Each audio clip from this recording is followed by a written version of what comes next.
How's it going? It's gonna be a short stream, I think. Short-ish anyway, at least. But I think it's a good idea for me to stream for a little while right now.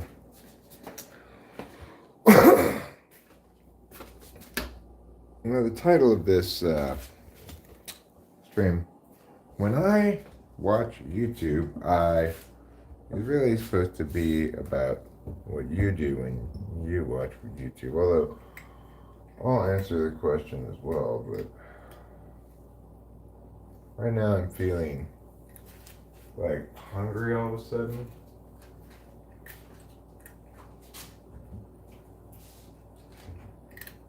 So I think I'll make a little something to eat. Hi, Summit. Hi, Kevin. I need just a little something to eat. And a little something to drink before I come in here and actually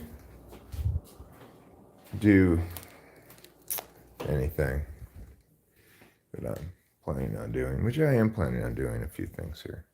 It's not going to be a long live stream. It's not going to be a particularly exciting stream, but I do have a couple of chores in store for today.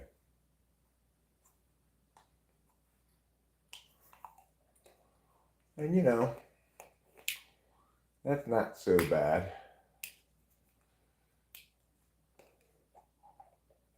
That's fine.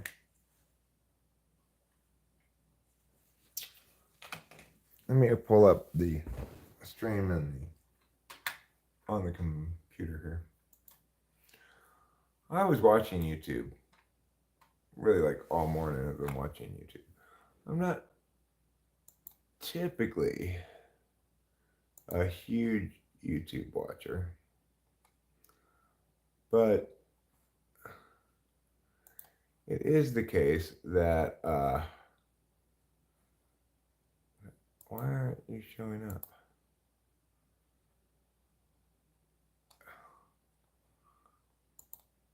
You scoundrelly scoundrel. There. No, it's fine. Let me hear you say, Avho. Step this way, step that way.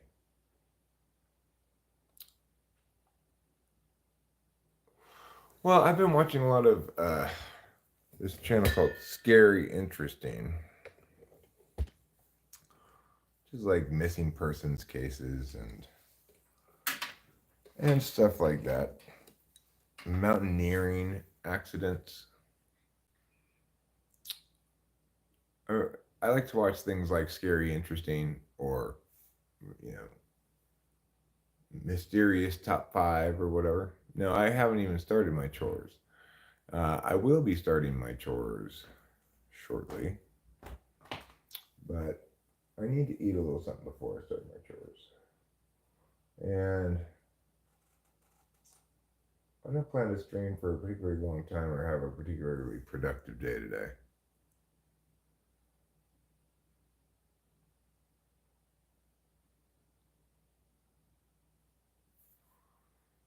Missing persons cases, like an airline expose? No, that's a very British joke. Hello, what were your funniest moments in school when you were young? I don't remember any particularly funny moments from school. Probably don't remember those when you get older. Mostly you just remember the horror. Now I'm going to have a Uncrustable, and then after that I'm going to make some coffee.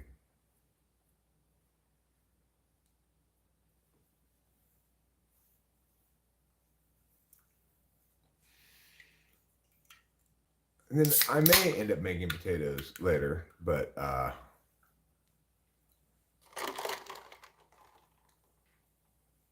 but we'll see.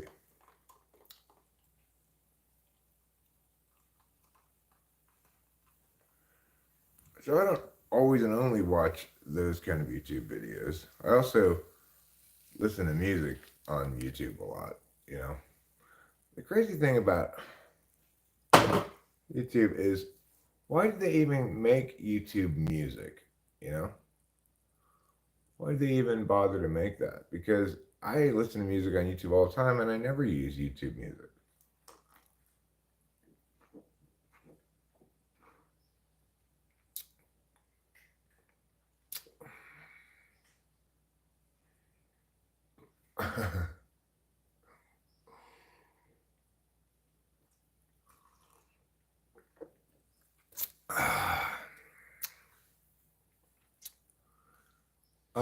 No, I'm not particularly planning on going to any festival. Uh, I kind of feel somewhat pinned down here until we get the car fixed. I know we're gonna have to go to town on Monday. I'm not sure how much life the clutch has left in it, so I'm trying to minimize the amount of driving. No, I don't use Spotify. The music app I use is just regular YouTube. Bruh, what are you doing? Or what the hell are you doing? I'm sorry. Well, I'm currently drinking this soda and waiting for my Uncrustable to defrost. After I eat that Uncrustable,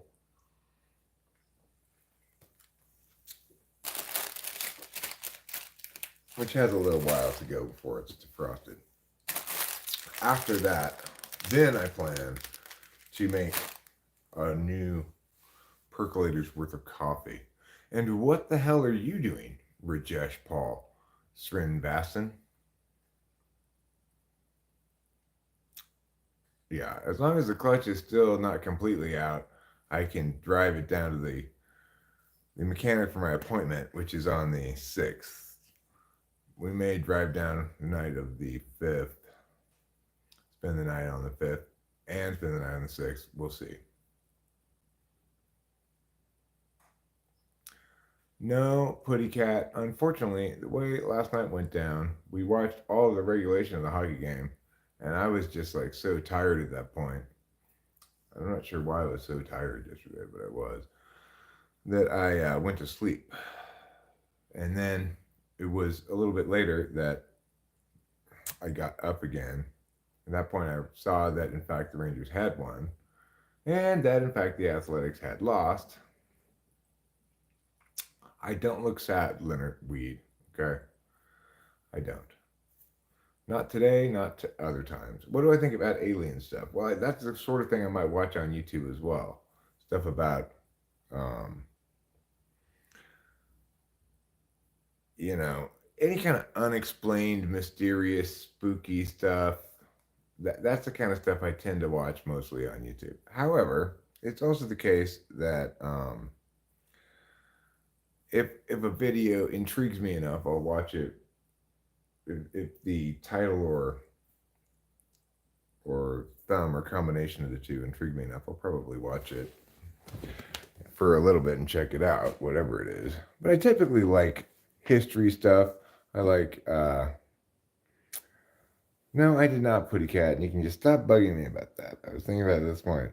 The last thing I want to deal with is you bugging me about that from now until I do it. No, will not happen. Do not mention it again.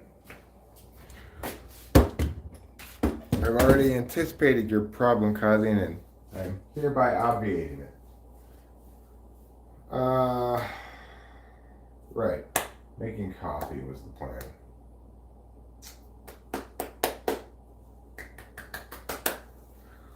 But I haven't eaten my Uncrustable yet. Well, I am going to make coffee.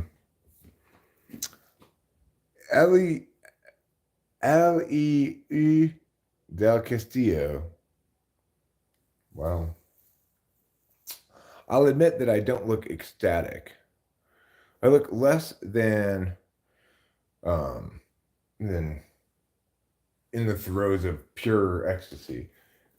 it's not, but I am feeling today more than I was feeling yesterday. You know, some days you feel more than others. This is not such a bad day. I feel as though, not that yesterday was a bad day, but I feel generally more positive about today, interested in today. I think I need to basically moderate my live streaming amount a little bit.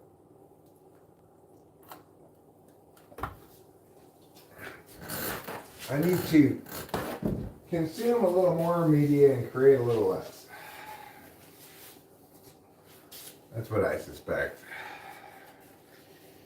All right. Now let's deal with this horrible thing. Well, it's not a horrible thing. It's a wonderful thing, but it's also, you know, a pain in the ass, so to speak.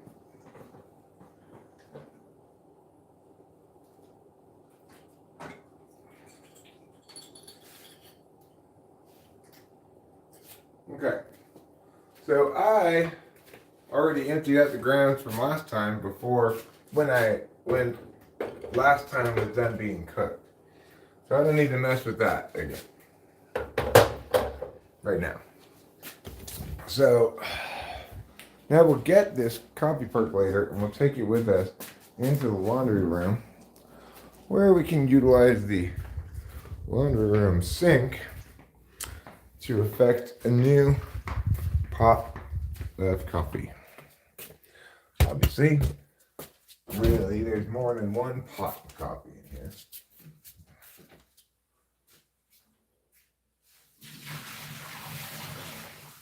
It's a whole percolator's worth of coffee.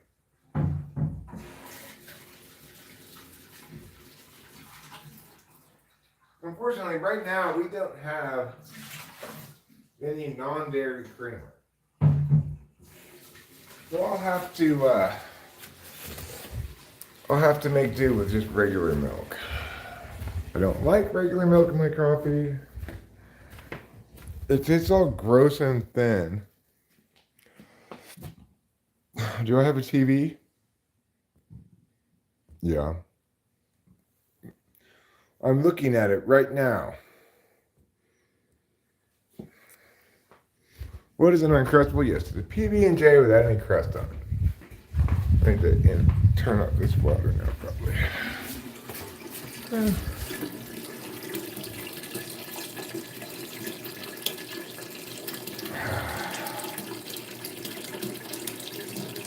For death and shame and sorrow and murder. This is a Steve Martin joke. I mean, that's not the whole joke, but part of a Steve Martin joke. What I'm trying to say is that little song is not a little song that I made up.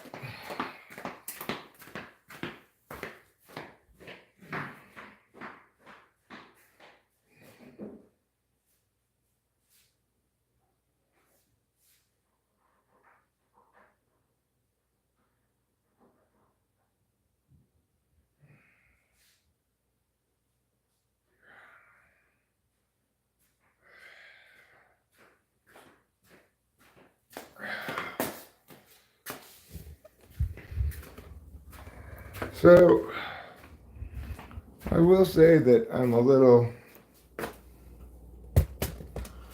underwhelmed by Baby No Money's new track. You know, he needs to work a little harder on avoiding being a one-trick pony.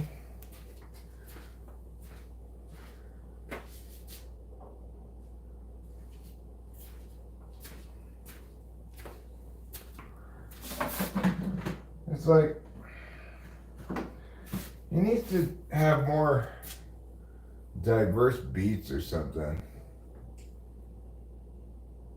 I'm not impressed with his release yesterday, and I do call myself a Baby No Money fan. I do like that in the new song he spells his name BBNO $, which is how I used to say it before I knew how it was supposed to be said. But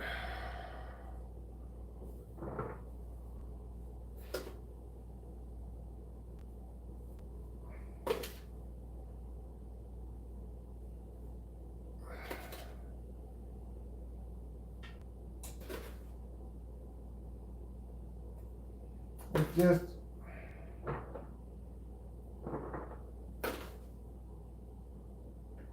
I don't know.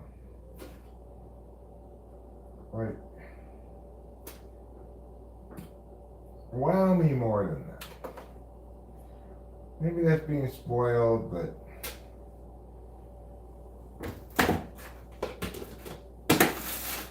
do a better job.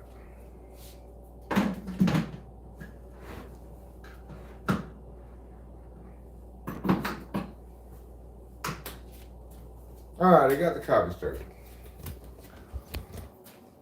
And hopefully Baby No Money is watching this and has heard my critique. Okay, Baby No Money, listen. I'm not that impressed with your new song. Overall, I think you're great, you know? You're like my favorite new rapper, you know? But you gotta do better than that. Come on.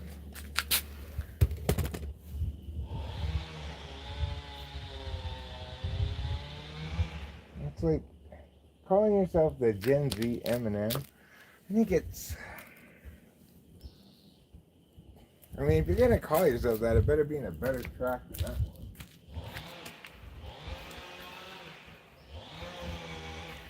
I wish all my favorite artists would listen to my commentary about them. Of course they won't, because just like I don't want to listen to somebody tell me what I'm doing wrong, neither does anybody else, you know?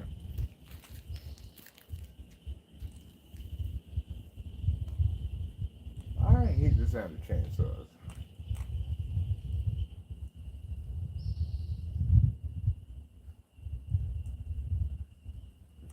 Fortunately, they turned it off. That's good.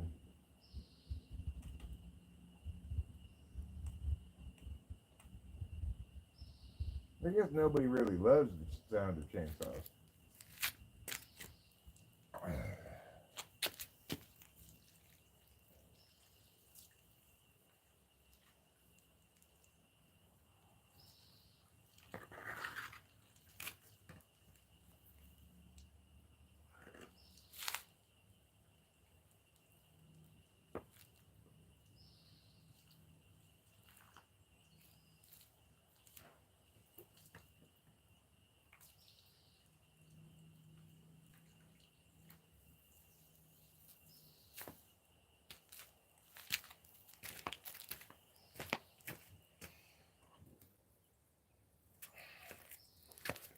Alright.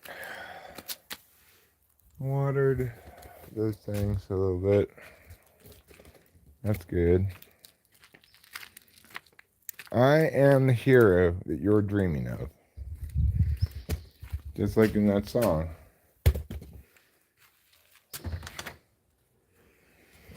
You know,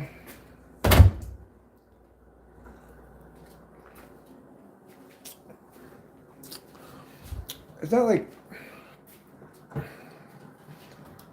I would say that I never conceived that, and sometimes that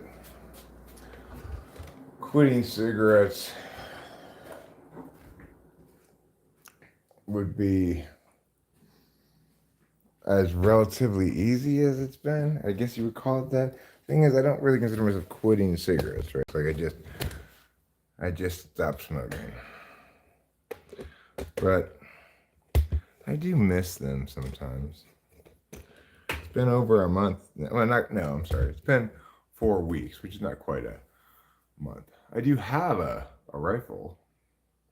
Hi, Kruby D. Hi, Poopy Pants 69. You were spreading your hamster's cheeks yesterday. What the hell? Are you okay? I was spreading my hamster's cheeks? I don't have a hamster. When did I have a blood test last time? Um, I don't know. A while back. I am making coffee. Everyone should subscribe to me right now. That's true. What kind of coffee do we drink? U-Ban.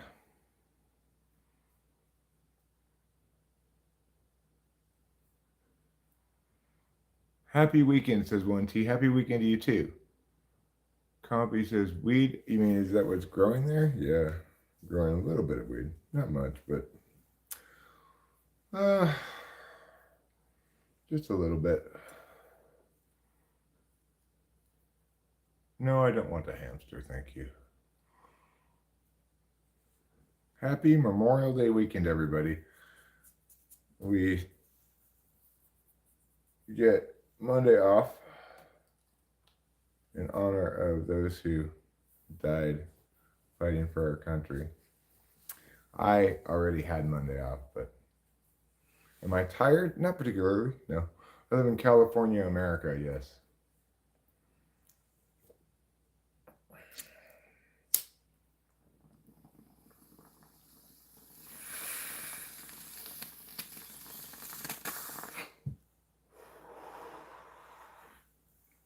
A cordon. I will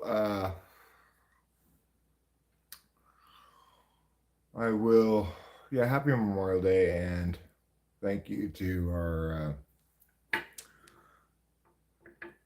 veterans who gave their lives, you know. I'm not a huge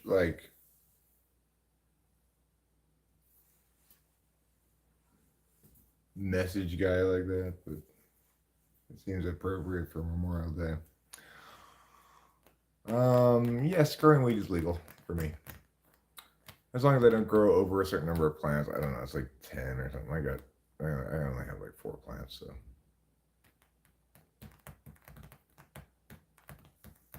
On top of my weed table no longer looks wooden. it's, it's got all my crap there.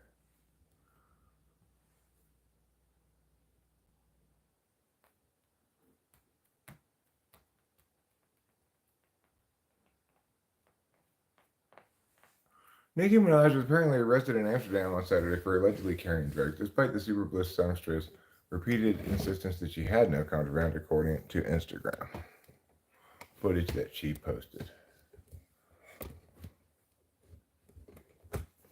That's just my general side table, but I will agree that mostly it's a weed table.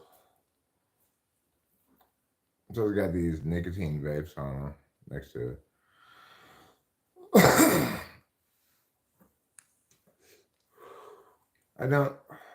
I still don't like these. I don't know. I mean, I'd have to type the guy Iago Ferrer to know for sure. He certainly would never allow that to happen. I think he's aware that regardless of what type he is, it would be ill suited to his purposes for him to have to be held accountable to anything, to anything by anybody. Cigarettes didn't have a high per se, but I don't really like these, but it's a effective enough substitute to kind of fill in a certain place. Any poll for today? Um,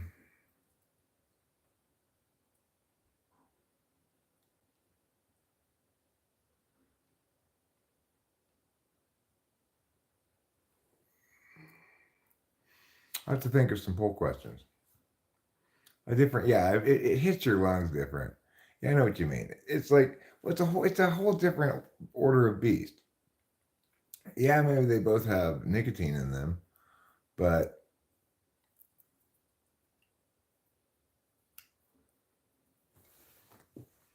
a cigarette is this whole. It's like the.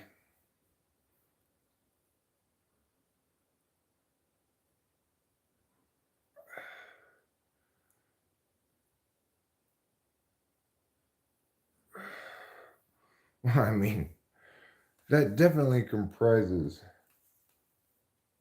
child abuse if you feed your kid mostly Mountain Dew. Yeah. The thing is, you when you're smoking cigarettes, they comprise an event, an activity. It's got a finite duration. It's an actual physical object that gets consumed.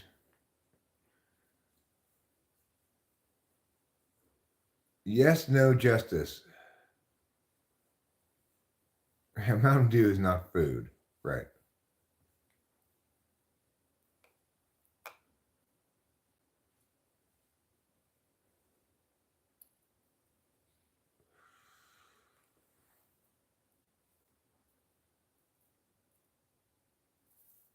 There's the first question: Mountain Dew or not?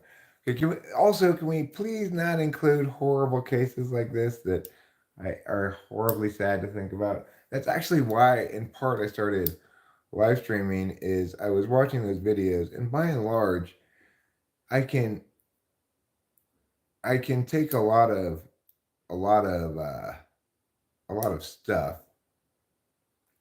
a lot of hard. Yeah, and I can't think a lot, but there's certain kinds of like gruesome or scary true life stories that don't bother me. Like mountaineering disasters. That I can watch that all day, and all these people could have died of frostbite and whatever, and it doesn't make me feel any particular sympathy or have a strong feeling. It's kind of an interesting thing, right? But other things like certain kinds of true crime shit, I can't talk about because or I don't want to watch because it makes me sad, you know. Especially crimes against children make me sad. So I try to avoid watching things that involve anything like that. Scary Interesting does a pretty good job of walking that line, right? So that it's so that so that it's interesting and scary, but not but not sad. Yeah, Buffalo by Lake. I'm assuming I'm going to take you as you spell it. That that's what you mean. There's some kind of Canadian cereal that I just tear through like nobody's business. Uh, what's a cereal with milk? The Pig Man. I look like the Pig Man. I don't know who the Pig Man is. Never heard of him.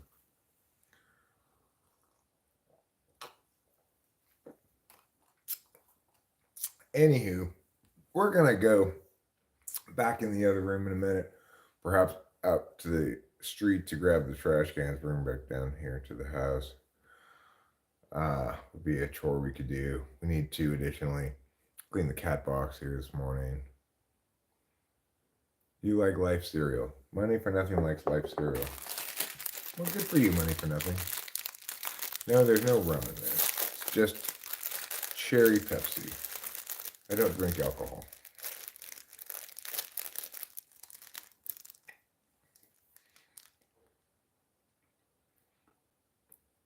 Hi, Big Dog Mofo. You know, this should be, if nothing else, this live stream should be relaxing, generally comfortable. After all, I'm a very experienced live streamer, so it's probably you can probably pretty reliably expect to feel like you're in safe live streaming hands. You know, however, it depends what you find unsafe. You know,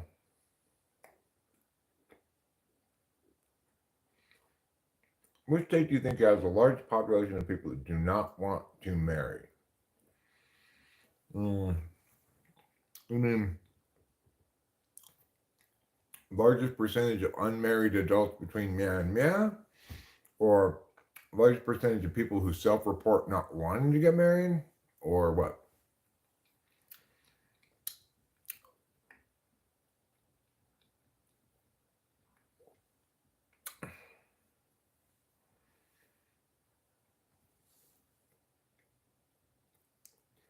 Okay, I am not going to keep Israel locked up anymore. I will let them go. I will let your people go.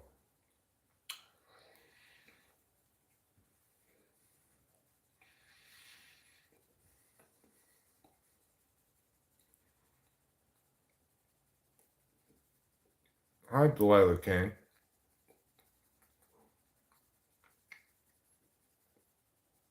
I just watched a lady eat 4 death nut boxes. What are death nut boxes? It's an uncrustable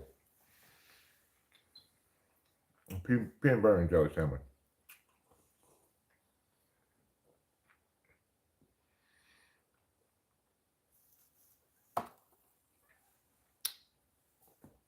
What are death nut boxes?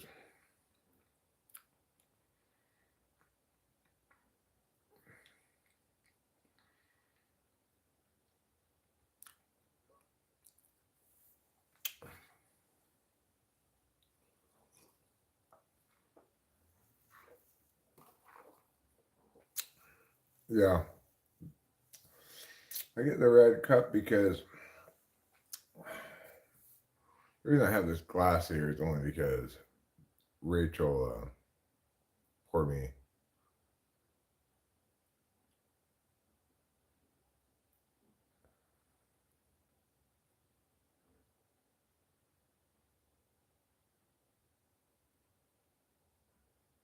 a big piece. Says, "Damn, that's crazy that you're here, Salam." Salam and namaste. Wyoming residents were most likely to marry. New York is first single population with 38%. I guess it depends on how you want to frame the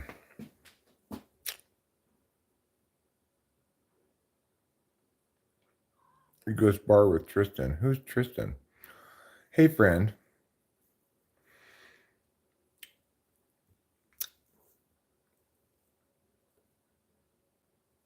I think it's interesting, Big Dog Muffin, personally.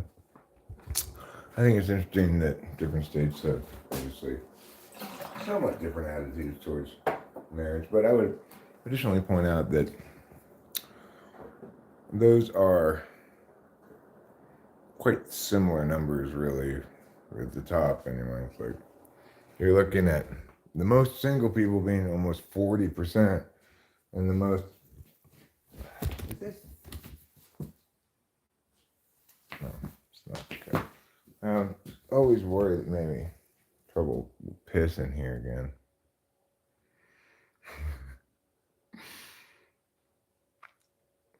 Hi, Big P. You're from Australia. Welcome to California, America, and the world of talking with famous people, where I, host Eric, do ordinary, boring things while chatting with you and the other chatters. See you later, Andrew Tate. So, right now, what we're going to do is remember to escape the Matrix.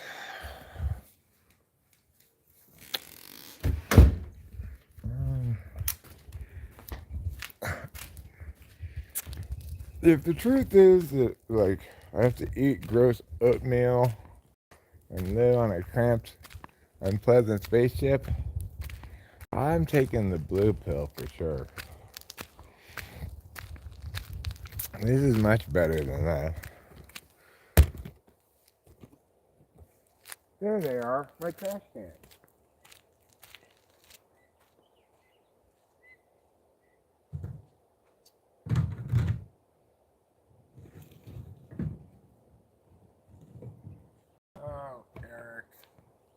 Eric, you horrible neighbor, you. Guess what I did?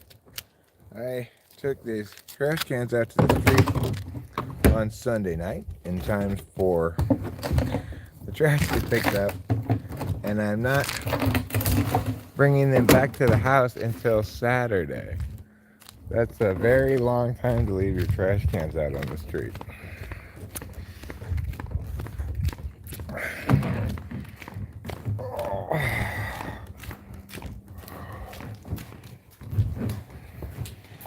But better late than never. That's what they say. Better late than never.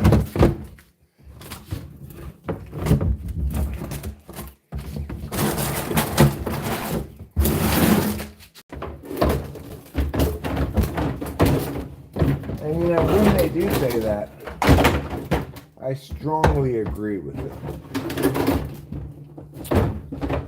I don't like the fact that that lid doesn't fit on the trash. How did you even get like that?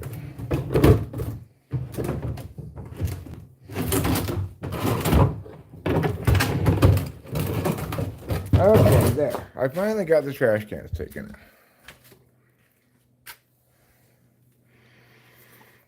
I've never watched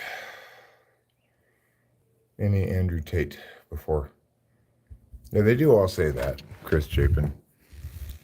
I've been asking them what they say for a long time now. And like pretty much all of them say that.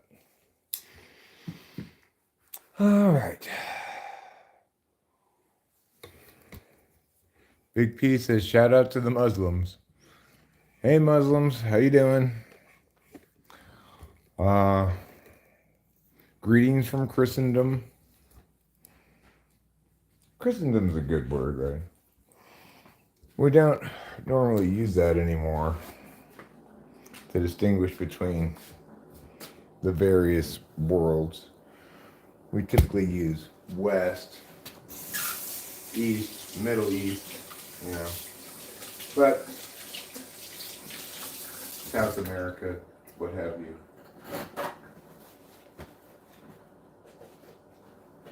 But perhaps we're actually better served to use those old world terms like Christendom and heathens. Do we really need more distinctions than that? Christendom and heathens. Ruben got me the wrong yeah. I don't want this plunger. That's fine though. I just put it on here.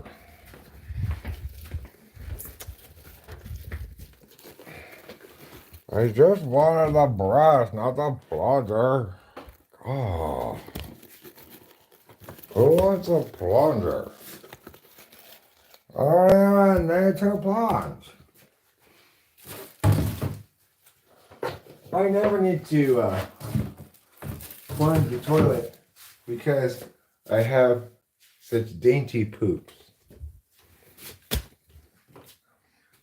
If you had poops as dainty as mine, you'd not need to plunge either. Additionally, as far as I can tell, Rachel doesn't go poop, so she is, after all, a girl.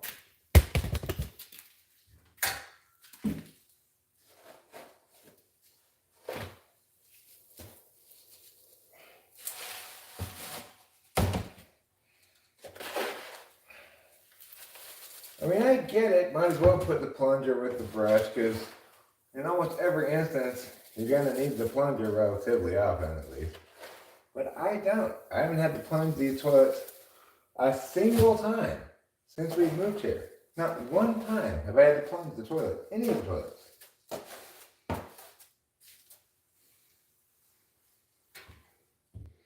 We have lived here for a year and months. How many months is that? Like 5. A year and 5 months. Almost a year and a half. How many times have I had to plunge the toilet? 0 times. 0. 0 times. Can you believe that? We've had guests here. We had a wedding here. We had a bunch of people come through on home tour. We've had holiday parties here. What? How many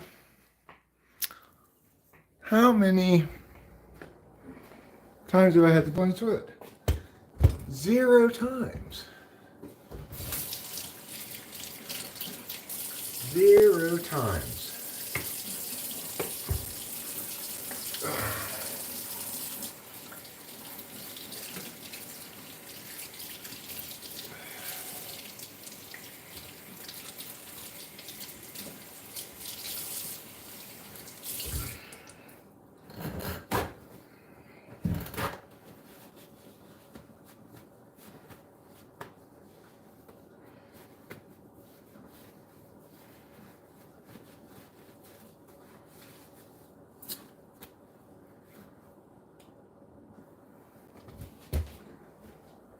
That's pretty good, 0 times. You can't get any better than that.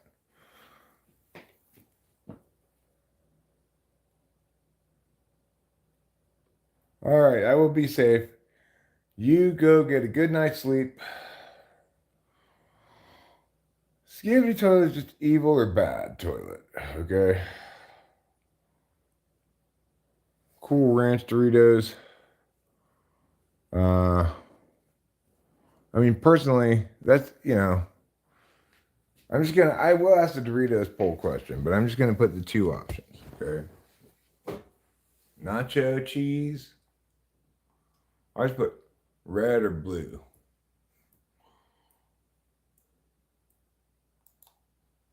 Let's see. I don't drink alcohol. Rajesh Paul Srinivasan. Maybe you should ask if that's actually the case before assuming, right? It'd probably be better.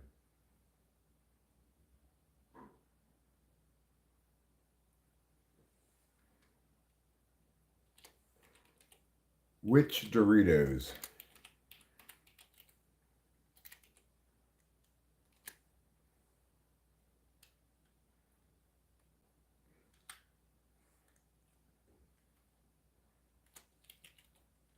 Nacho cheese?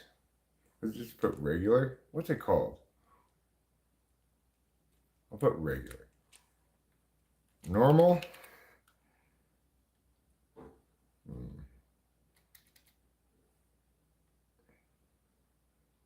Oh, we have 2 cats, Lori G. We have Capillo and we have Trouble. Let me see. What are regular Doritos called? We only have Cool Ranch Doritos. What are they called? Nacho cheese? What are regular? Okay, that's what they are. Nacho cheese. Okay. Because they also have. That's right. They also have taco Doritos. Yeah, there's a normal flavor. That's nacho cheese.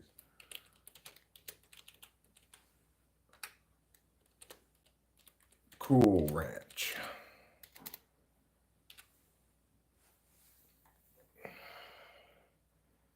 Start poll. Which Doritos? Nacho cheese or Cool Ranch? Anyone play golf later? Want to play golf later? I would not mind playing golf, but I don't have any golf clubs or anything like that. There's also taco and spicy nacho. Nacho cheese is better than Cool Ranch, in my opinion. I agree. Hi, cars and stuff. I'm doing well, thank you. Casey Jones says taco flavor smells like an armpit. The purple bag is the best. Zen loves Doritos. I like regular Doritos, just your regular old-fashioned Doritos. Nacho cheese flavor. But I also enjoy Cool Ranch every once in a while. And, where do you get Doritos from if you don't get them from the store? There's one place that you get Doritos from if you don't get them from the store more than any other, and that place, of course, is Subway. So usually I'll get Doritos, regular Doritos at the Subway, but sometimes I will say, you know what, I'm in the mood for Cool Ranch. It's not very often that you get a product like that. For example, I pretty much get the same soda every time. Eric Plato would have envied your YT channel. Would he have? And why would Plato have envied it? Is because he would have wished he had the capacity to say things without writing them down.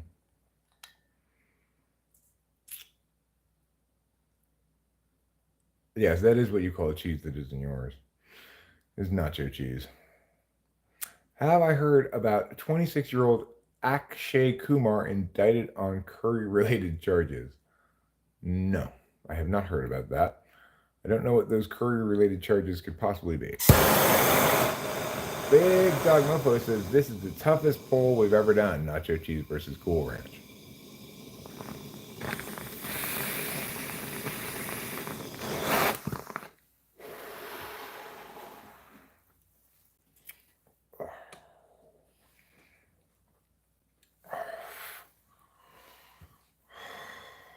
So, what kind of YouTube do you watch? Granted, at the moment, you are probably watching watching this. Well, Deft Artisan. I don't even know who Parmenides is. The Greek, the ancient Greek. Is he some ancient Greek named Parmenides? He and I would have trouble debating because we don't speak the same language.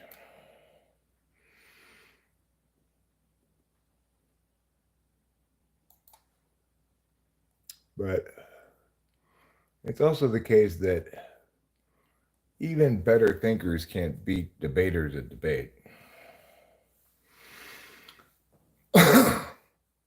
Because, I mean, it's kind of impossible to be a better thinker without understanding how argumentation works. But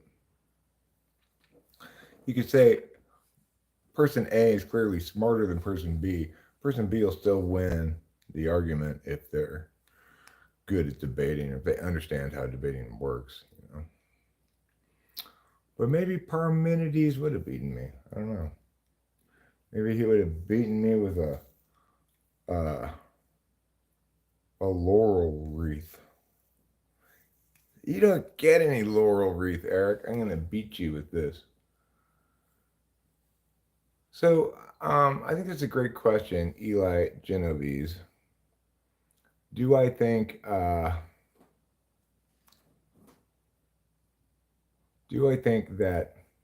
like indicas, sativas, they're really just giving you the same high and that all the difference is just within placebo? No, I mean indicas and sativas taste different, and one way you can tell that, I mean, no, I don't think it's just placebo. I think different strains are different, but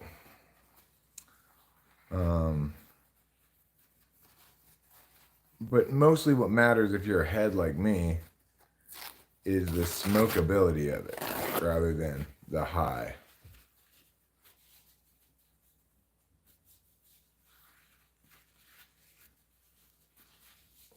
Yeah, I know a guy who's average but struggles to accept it and is retreated into a huge box of retards where he's treated like a genius. Kind of a sad question. Kind of a sad state of being. I agree. I think saying the words the other person doesn't know wins every debate. Well, I don't know if it wins every debate, but I would say that somebody who's trying to be effective at debating will ask questions that an informed person should know about a given topic with the knowledge that even a reasonably informed person probably won't know it, right? And then make the claim that if you were to be ready to talk about this subject, you would know about this relevant factor. You need to go back and do some more research. I use that strategy fairly often. I mean, it's it's the least like a strategy and the most like the truth. How can you resist to pet the kitty? Well, because I had a huge petting session with her earlier. When I didn't even really want to be petting her, she came over um and I pet her a bunch. Hi, a verse of the day. How are you? Welcome back. Well, good for Nelson Mandela. Good for him. He's he's a real swell guy, or was. He's dead now, I believe. He finally did die, rendering the Mandela effect moot. That's how it works, sir.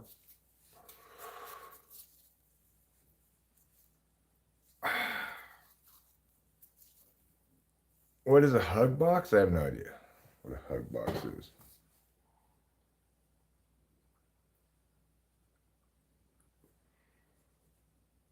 What is a hug box? Is that what you call your girlfriend's vagina? Is that your pet name for her vagina?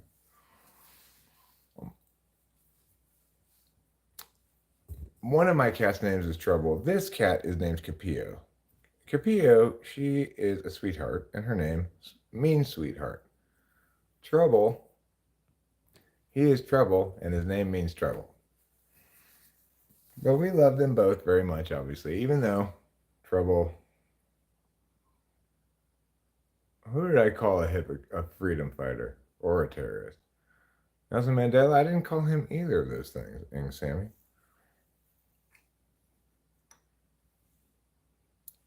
Did I? I'm not, I don't typically use the word terrorist. I think it's poison in the well, you know? Yeah, what is a hug box? Oh, you're not ask, is that what he did Deft Artisan use the word? Oh, no. It's a huge box, okay? It's a huge box. Not a hug box.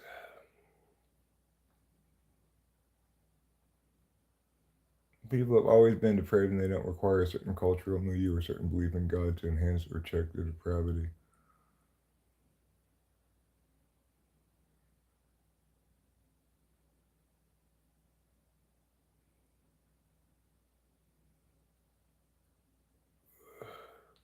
I feel invisible law. Is it because I'm,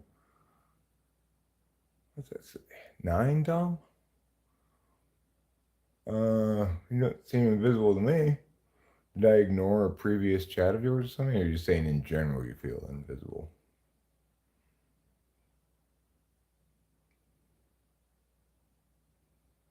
My brother just died and I am hurting mentally. Well, if that's the case, Puddle Hopper, I don't doubt that you're hurting emotionally a lot, you know? Yeah, I'm sure it's quite terrible.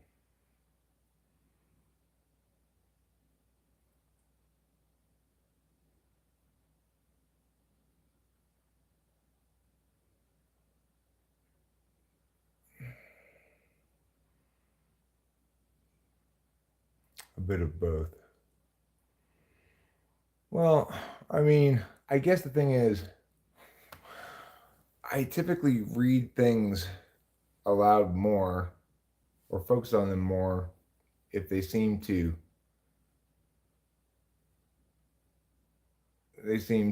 be open questions or matters that have clear resolution. If you're an FI Dom, it's possible that you're saying more things that I read but don't read out loud. Eric, things are kind of nasty in California. Yeah. My day is going well, your fave Molly. How are the kitties? This one's doing fine. The other one is doing fine too. I don't know where he is at the moment. He seems to have gotten over his um seems to have gotten over his hurt foot. I've been listening to U2 and Pink Floyd and stuff like that, and it helps, but my heart is broken. I mean, death will potentially haunt you for many years, you know. There's no more significant event in life than death.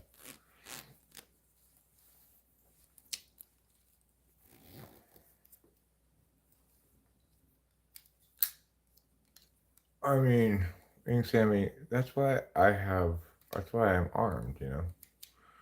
And I would not, I would not permit them to do that, obviously. And they wouldn't be able to steal my land because of the reliability of property ownership laws and such, you know. You keep thinking, Ing Sammy, that, but you didn't even respond to what I said before. Didn't you say that I had said that Nelson Mandela was both a terrorist and a freedom fighter? But I never said he's either of those things. I dislike Cap's paragraph. Um, I mean, I read different kinds of things, but I don't just because I typically read everything or most things, but I don't necessarily read it all out loud, and I can only process and respond to certain things. So Ing Sammy says, "What will you do if a Native American kills your family, steals your house, then kicks you out of your land because he lived there hundreds of years ago? How will I defend my family and house? With guns, obviously." Eric, I just like Cap's paragraphs of text wall overload. Well, you may dislike that, but other people do that anyway. Well, I'm not my government until I am, right? So don't assume that America has positioned me because some Americans who were serving in government at the time said meow or whatever. I know it's correct. I don't say stupid shit, right? Every once in a while, but not that often. I don't provide people ground to critique my position statements. What I would point out, Ink Sammy, is you're making a mistake here, right? You are arguing against something that does not exist. America as something that has positions on stuff. But I'm actually Eric, and so you can only attribute to individual people certain words, not to something else, right? Like if you want to say, this politician said this, right? That's fine. Eric, can you explain what all this means? It means that Ing Sammy is complaining about Palestine, right? He's saying, it sucks. The fact that Palestine had what happened to them happen sucks. How can you expect anything but the Palestinians to respond as though they are in an apartheid state, because they are in an apartheid state and an Israeli apartheid state. And the Israelis have no moral high ground until and unless they, afford the Palestinians legitimate autonomy agencies and independent state. They can't really hold them accountable for anything. Well, I agree with all those positions. But Ing Sammy is not interested in determining what's correct or anything. He's saying shit like, America did this and that, you hypocrite. Well, first of all, I didn't say any of that shit. America didn't do that shit. Israel did that shit, right? America may have had a role in getting Israel established in the first place. That's unfortunate if we did. But the point is, I'm not responsible for what somebody else says, right? That's what all it means. Sometimes talking about the stupidest shit has made me come to the best conversation.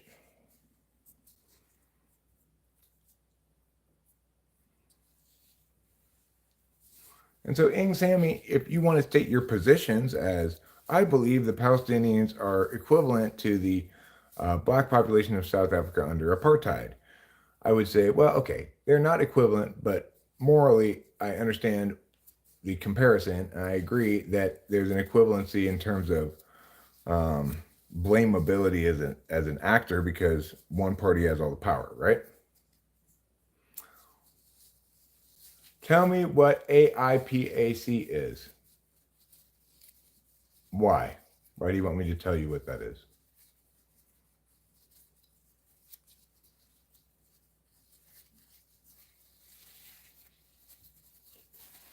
Why do you want me to tell you what that is, Ing Sammy? If you're going to reference that or use that as something, you tell me what it is and what you're using it for.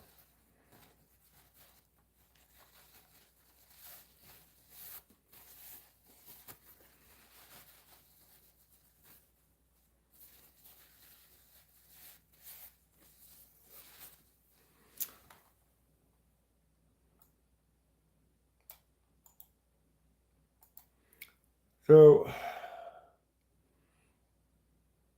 what are you trying to say? That there are plenty of Americans who support Israel? Sure. And there are plenty of Americans who support Palestine. So what is your position you're trying to make? You know? You need to understand the position statement you're making, right? What is your position statement? Did you check to see if I agree with your position or not? You're talking to me after all. You're not talking to some boogeyman you create. You're not talking to APAC, right?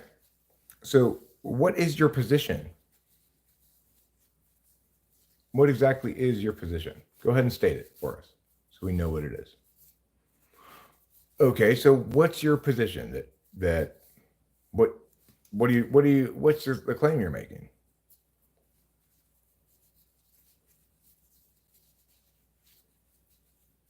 That Americans shouldn't get to support whatever politically they want to support? Well, you're wrong about that.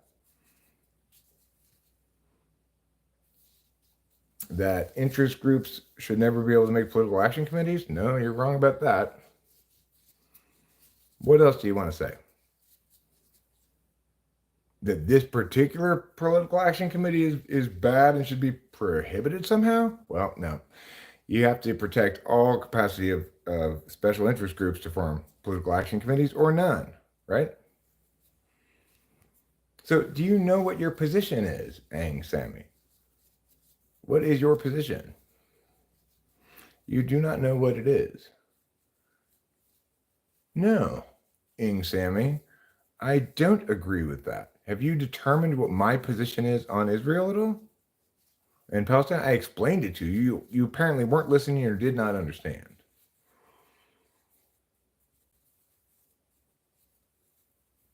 If you want to accuse me of something, then why don't you actually ask me what my position is? I've already articulated. I could articulate it again.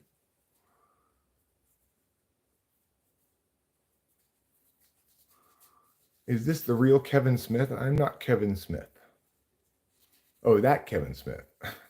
And listen, I do not abide, okay? I'm not a fan of abiding. That's just called being a pussy in my book. Abiding. I ain't gonna abide shit. Anybody wants to make me abide something, gets my foot up their ass.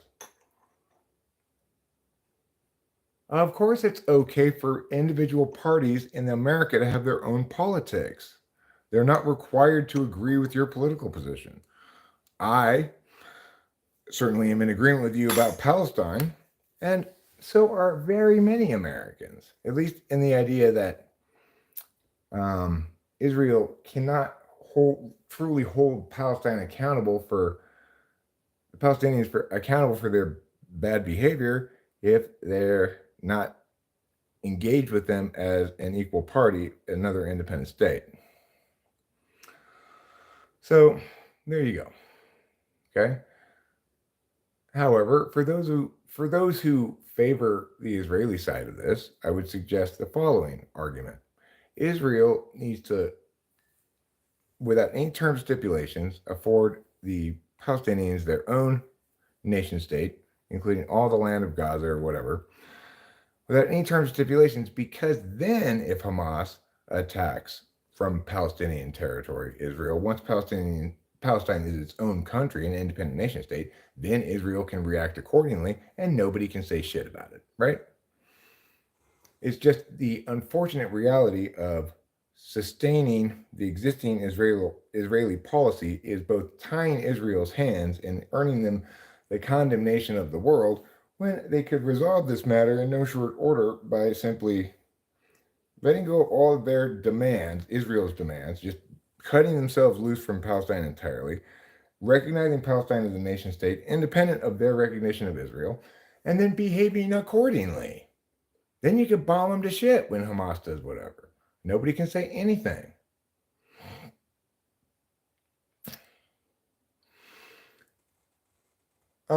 Sammy, the point is, it is never okay for an American to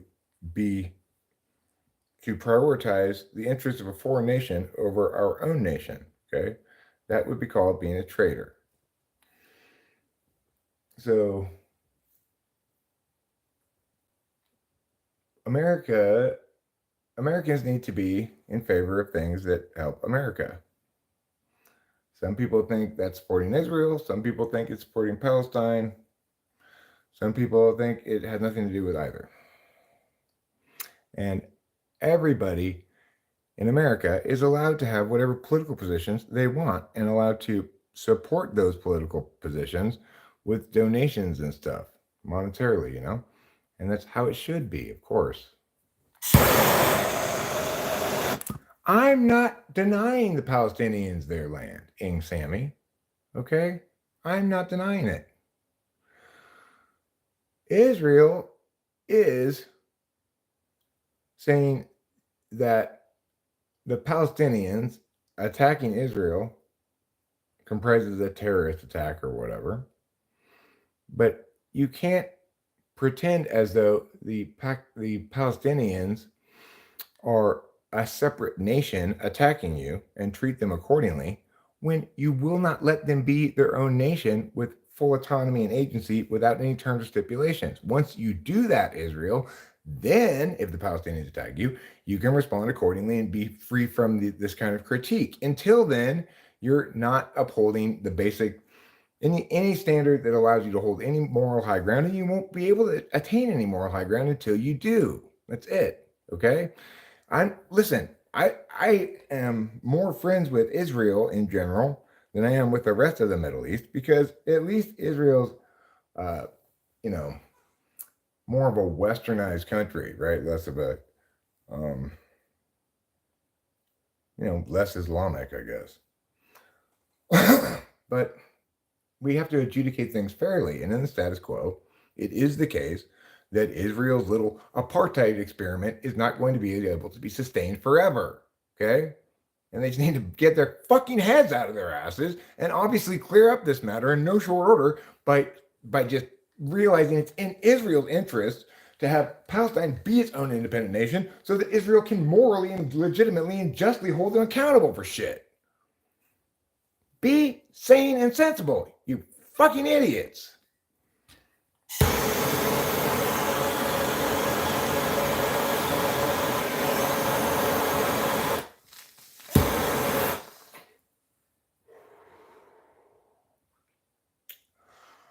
The American government is not Israel. And I am advocating what is correct. So I can't create a plan in which, Joe does the task that Bob is only one responsible to do. Joe can't do Bob's job. Well, it's like, this is my complaint about the protesters here around this country. What the fuck are you protesting? It should be Israeli students in Israel who are protesting this, not us. It's not our business. We can't stop Israel from doing what Israel's going to do, nor can we force Israel to do what we want them to do, nor do we even have unity about what Israel should be doing. So why don't we pay attention to our own business as far as protesting and shit goes? I'm articulating what the correct thing is, not because I brought up the subject, but because people who actually have an interest in the matter do, but have too much of an interest in the matter, and so have an incapacity to be correct about it.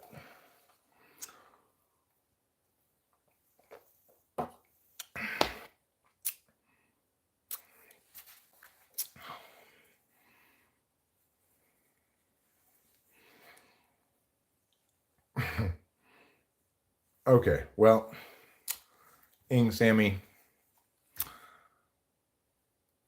whatever they are, the Palestinians who identify as distinct from the Israelis and whom the Israelis identify as distinct from themselves, those Palestinians need to be afforded their own country, right? Their own part of Gaza or however land they got, and be able to kick all the Israelis out entirely and, be facilitated by the international community in forming an actual nation state. And then everybody can hold everybody accountable. Wouldn't that be great?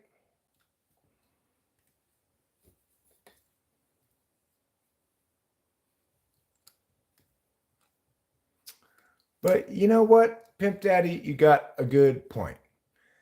These motherfuckers want to shit their bed. Let them sleep in it. I don't give a fuck. Israel, Palestine, you can both fuck off.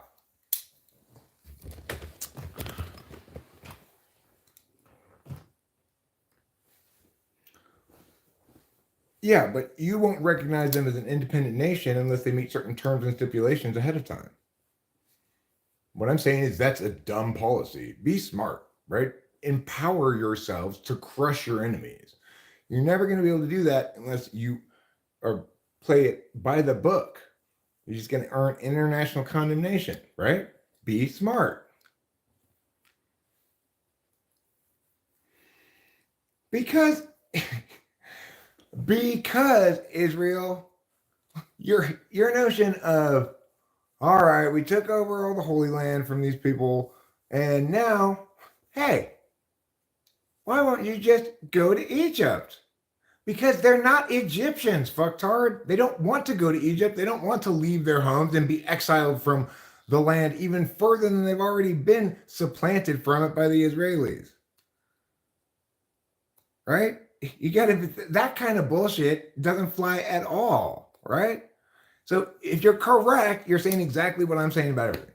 If you're incorrect, you're deviating from that somewhat. I don't want to discuss it anymore. Fuck you, Israel. Fuck you, Palestine. But mostly fuck you, Israel, for making this thing, for just being so fucking stubborn and stupid about it. Okay, whatever, dude. Whatever. I mean, fuck you for being so stubborn and stupid about this. Do the necessary gestures. Read the fucking room. Read the room. It's not working for you. Your little apartheid experiment is no longer working. Knock it the fuck off.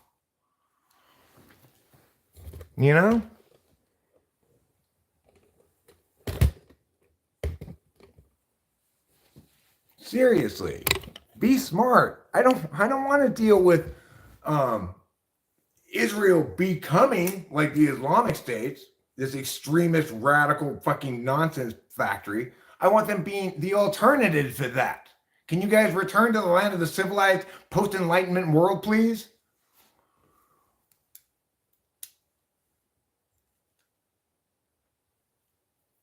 You know what I'm saying?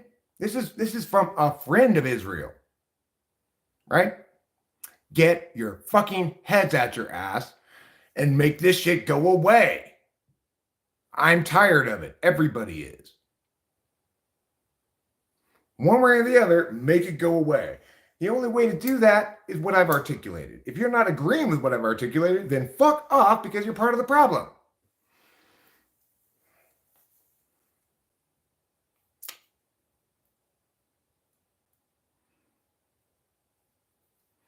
I'm not giving anybody anything. Everybody can just fuck off. How about that? I want to stress that even if I were president of the United States, at this point, I'm so fed up with the shit, I would say the same thing. I'd be like, I don't even care anymore, Palestine or Israel. Okay, yeah, you're right, Palestine. We get it, right? But we're sick of this shit. Fuck off, both of you. I don't ever want to hear about it again. For the rest of my life. Keep in mind, I've been hearing about it for my whole life. Yeah.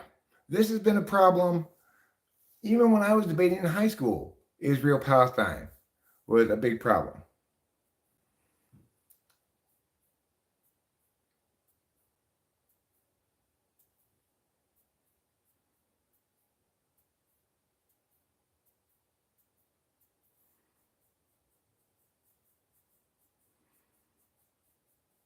No, Zen is correct, right? We are all getting sick of it, Israel, and you're the only one with the power to stop it or to deal with it. Okay? That's the truth of the matter. That's the disadvantage you have for your massive advantage. You have all the power, all the military strength, all the whatever, right? The Palestinians have none of that stuff. So what you also get then is responsibility to solve the fucking problem.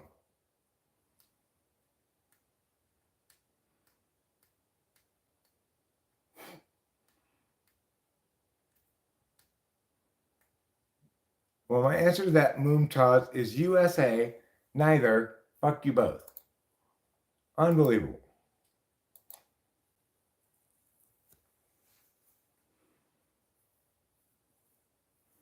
Okay, well then why do we have to then let it just fade back into the background? 'Cause I'm tired of discussing it.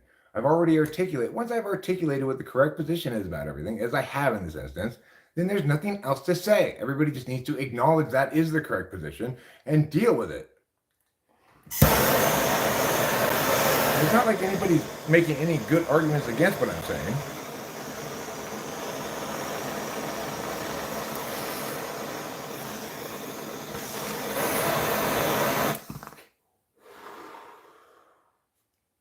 Right, getting angry is not good for my blood pressure, and I don't want to get angry. So,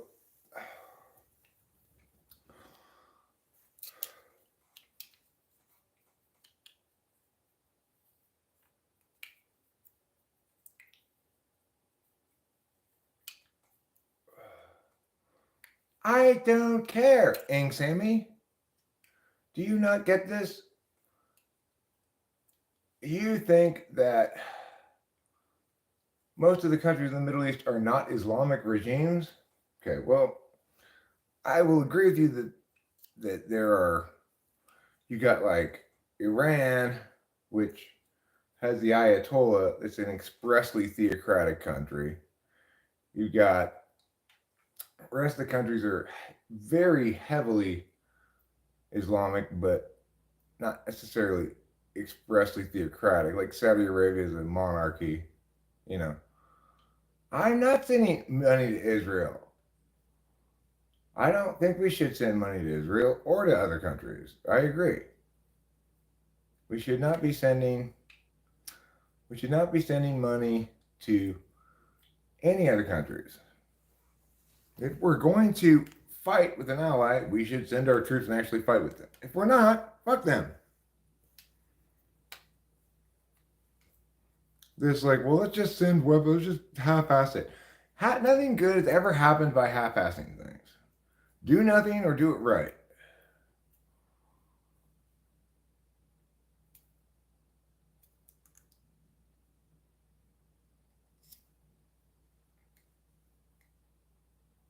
I mean, I don't know who they would be either, Whitecliff. So correct. Foreign aid is stupid. We shouldn't engage with it in general, unless we can show a clear linkage to American profit in some fashion. Like it's gonna have to be a direct economic payoff that's greater than the money invested. Otherwise, I don't think it's a wise idea. Have I ever had dissociation? Yeah, do it right or leave it the fuck alone. Those are two possible things we should do. We're not doing either of those things right now, and that's unfortunate. I won't let the asshats get to me.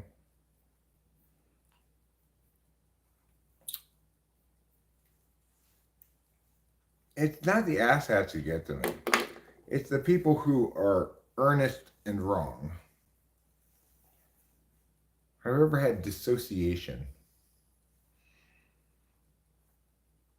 Um, yeah, maybe on drugs, you know.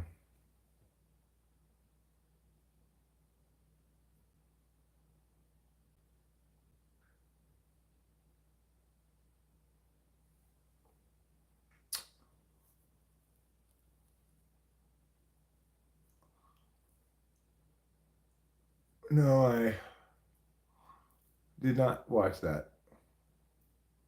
No, American government is not sending any settlers, Ing Sammy. It's incorrect. American Jews may want to go over there and be settlers. They may be extremists or whatever, but the government is not sending them. That's not correct. Struggle with dissociation a lot and don't know what to do with it. Well, what are the symptoms of dissociation as you experience it?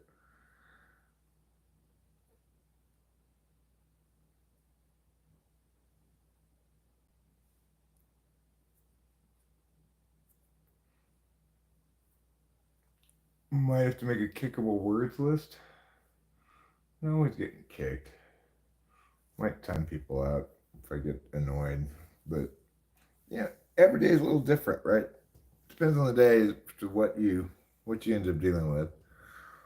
I don't mind clarifying the correct position, right? If I needed to repeat it one time or something, but nobody's ever successfully rebutted what I'm saying. They just they don't answer what I'm saying. They say something else, unrelated or whatever. What I've articulated is the correct position, both on a practical ground. I've articulated what's correct practically and what's correct on a principled ground, what's correct morally, what the United States should do, everything. So there should be no, instead of telling me things about it, everyone should be, if they need to learn something from about it, I will happily enough explain it to them quickly. But they're very attached to shit, so they don't care about what's correct. They just care about maximum their side. I'm so over it too. I think what we mean, White Clip, is we're tired of hearing about it. Everybody coming into the live stream, for example, saying Israel or Palestine.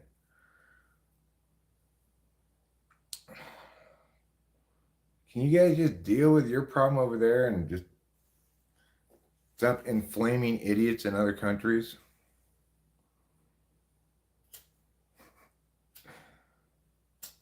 Inflaming idiots. On both sides, of course. But you'll note that the bulk of the American student body are protesting against Israel, not with them. Ridiculously, and as often in conjunction with some manner of anti-Semitism.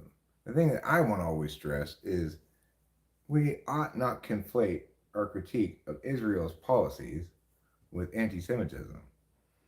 Israel is not Jew, right? It's not Jewishness.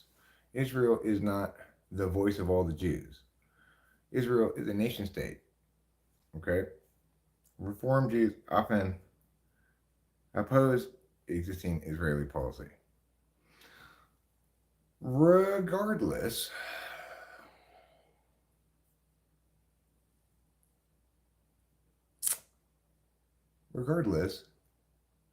we all ought to acknowledge that the answer to the question is very straightforward, that I've articulated it already, and nobody should be in a disagreement on either side.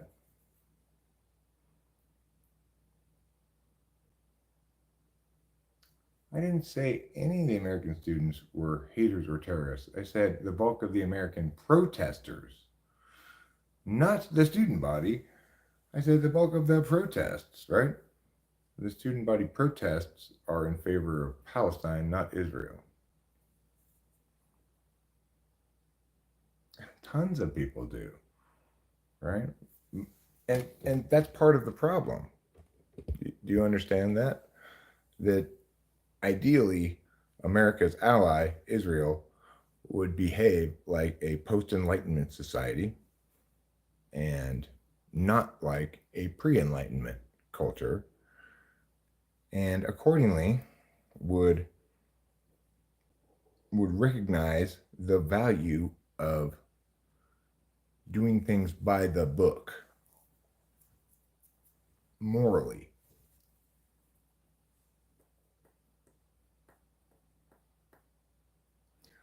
The protesters are a small minority of student bodies, students. Well, that's fine, but the fact is, Wycliffe, regardless, it's really hard to root for the side that has all the power, all the weapons, all the technology, all the advantages afforded to a nation state with a national military that's one of the most badass in the world, right? It's hard to root for that guy versus this population that's the the the poverty impacted, um, the population that views themselves as the aggrieved population in the first place, right? So you got to be kind of realistic, of course, Whitecliff. It's hard to root for a bully.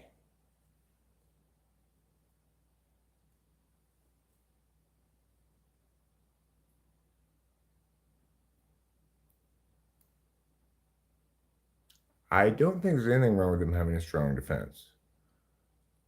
However, we ought to remember that Israel has set terms and stipulations by that the Palestinians must meet before Israel will recognize them as an independent nation state. My advocacy has been very clear that particular persistence in that particular course is ill-advised for everyone involved. It precludes Israel from legitimately responding with appropriate force to preserve their national sovereignty. Because they aren't dealing with a nation state, you're dealing with a class of indeterminate status, right? You've got enemy combatants that aren't soldiers. You've got non-combatants that are civilians in the same population. It's a complicated matter, right? No, Whitecliff. And that's, the point being this. So the two of you should be rushing to be first to do that.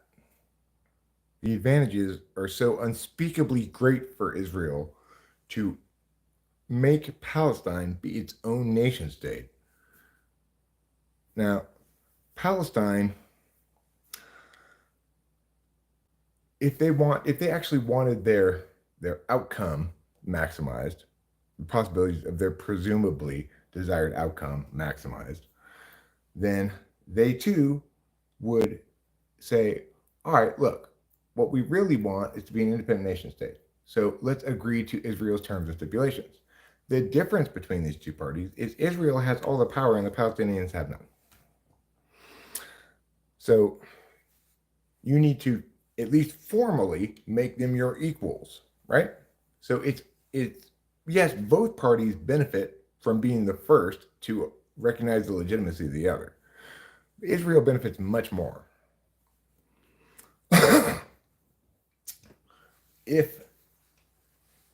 And the thing is, Israel needs to stop pretending as though they're dealing with a stubborn equal party. They need to start recognizing they're dealing with an aggrieved, hurt people that has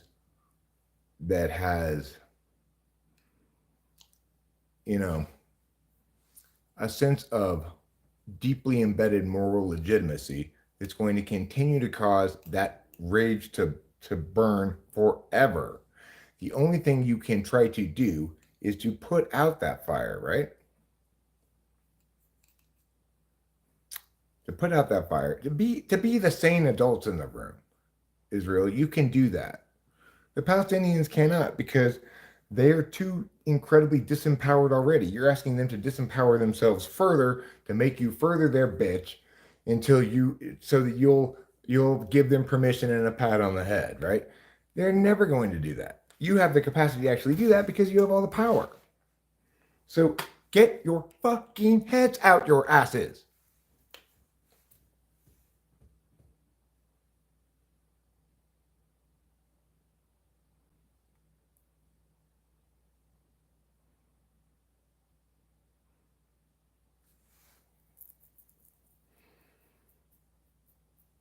Nobody's laughing about any of it, Whitecliff. You'll note I go from calm and deliberate and informative to angry. Those are the two emotions I get.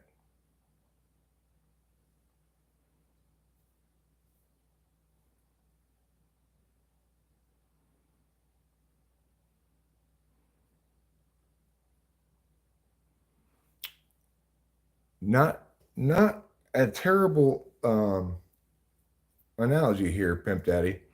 They cornered a rat into a corner and it bit them. Now they cry to the world about how they're the big victims. Yeah, the Israelis here are like the cops who beat somebody into a bloody pulp and point to the scrapes they get in the process as having them received injuries too. It's like, get your heads out of your asses. Stop making everybody hate you by insisting that everybody understand you as the aggrieved party here.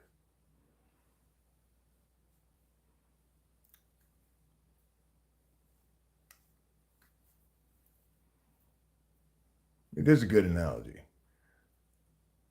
I did read it. They cornered a rat into a corner and it bit them. Now they cry to the world that they're the aggrieved parties. He said begging for people for help. That's not what Israel's doing. They are not begging for help. They are insisting that everyone understand that they are the aggrieved party. Okay, forget about America, Sammy. The problem is that Israel don't want to give the Palestinians an independent country. Yes, America is not Israel. So stop saying that we're the same.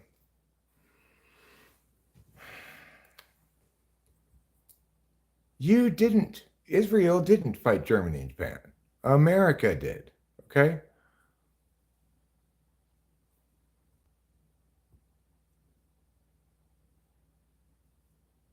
Hi, Just Colonel. Hi, Ruzmoose. Oh, not much. I'm kind of being a little bit annoyed right now because I'm having to. I don't have to. I'm choosing to, but I'm going to choose not to right now. I choose to not do this anymore. Argue with people about Israel and Palestine. I've already made clear exactly what the correct position is, so that's all there is to say about it. And exactly why. Because there's an order of questions. Legitimacy comes first.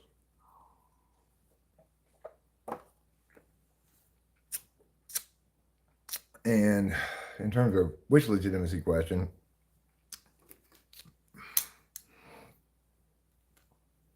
it's the status quo of the relationship between the two parties. That's what first comes in the order of questions.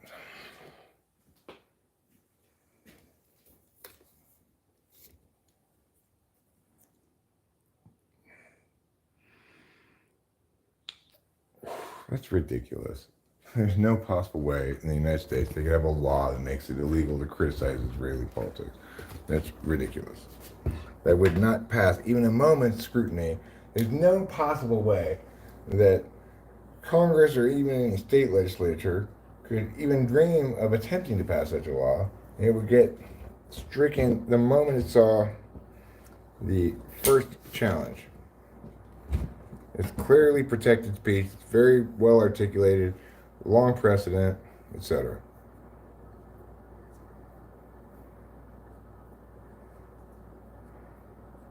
I've seen some interesting things, for sure. It's been passed. Well, it won't withstand any court scrutiny. Yeah.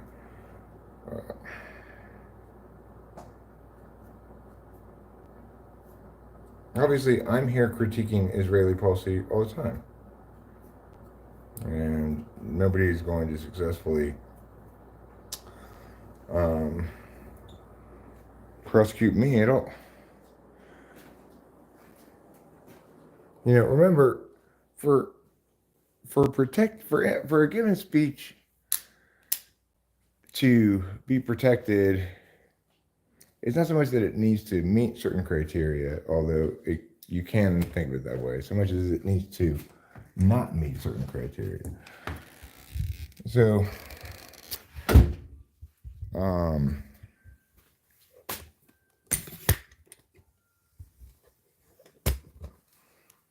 this is expressly political speech, which is expressly protected.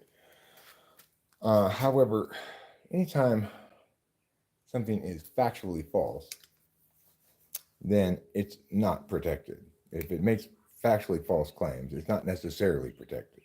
Okay. And that's as it should be.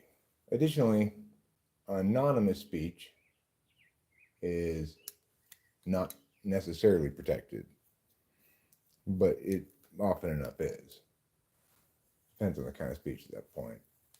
But unlike speech in which you have an attribution, a name like mine, it's expressly about political matters, like mine is, that is not factually false or spreading misinformation. And the biggest kind of misinformation that gets spread, really, is oh, look at that squirrel. He's got a whole mouthful of, what is that?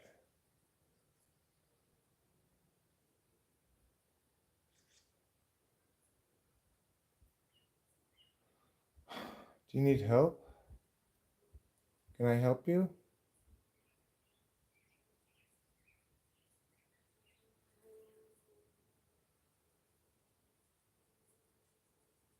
I will help you if I can.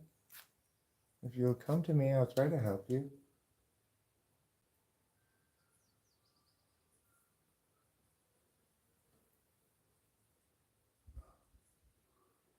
I don't know what's going on. There's a squirrel who's got like this, I don't know, like thing around its mouth or something, or I'm not sure if he's holding something in his mouth. Maybe it's holding that in its mouth on purpose.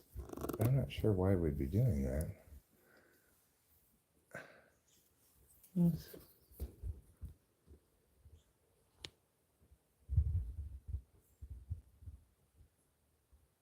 Oh yeah, he put it in his mouth on purpose. Okay, he just pushed it all back in there to make sure it would stay in there. In fact, um,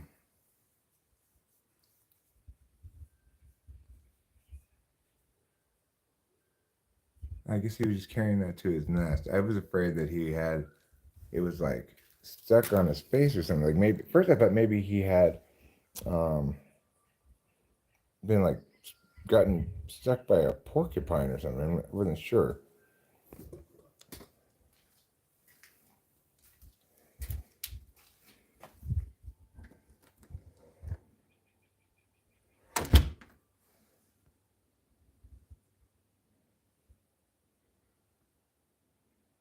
For some road rash today, not a bad idea. Okay. Now look, yeah, I agree. I am done with the Palestine-Israel talk. We are done with it. If people in the chat are going to continue with it, I guess I'll allow that somewhat. But at some certain point, if other people start complaining about it enough, I'll just say you guys need to knock it off and start timing you out. I understand it's topically relevant, but I've already explained everything that needs to be explained. And the fact that you guys don't stop talking about it means you don't understand that, right?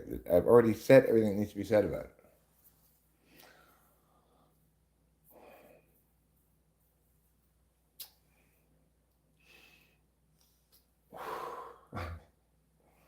I mean, the thing is, what I could do is, or the alternative to that would be, I could say, all right, fine, let's do it, everybody, and change the title to Palestine and Israel.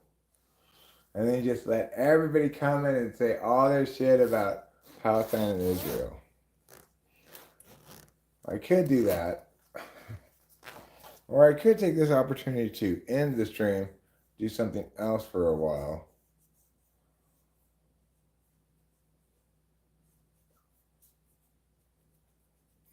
I mean, they should be able to have it.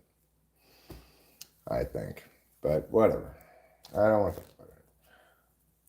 What do I want to do right now? I could make some food. I think the A's game is on. Yeah, totally had enough. I do not want to talk about it anymore.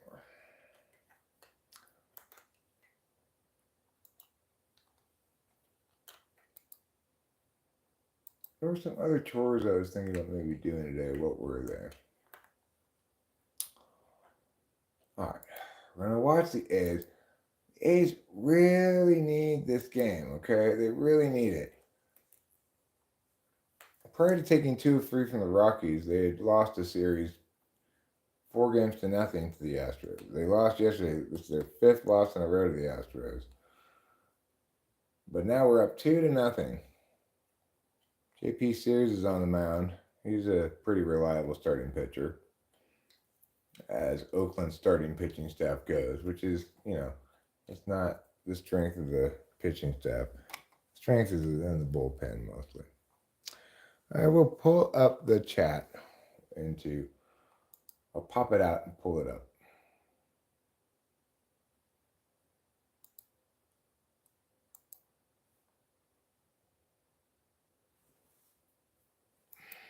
Wow, Cool Ranch is winning.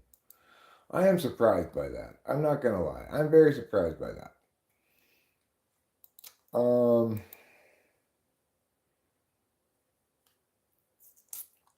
82 votes in 52 minutes. That's a pretty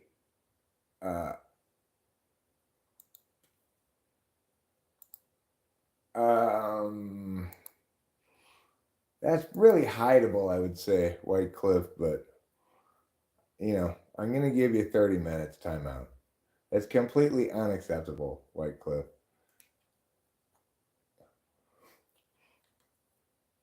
When I watch YouTube live, I mostly feel like I'm wasting my time. Well, sometimes when I tell you who won this battle. The Palestinians won this battle. Okay? Congratulations, Palestinians. You won this fight because White Cliff crossed the line and got himself timed out for 30 minutes. So there you go. You won this battle by being more civilized than White Cliff.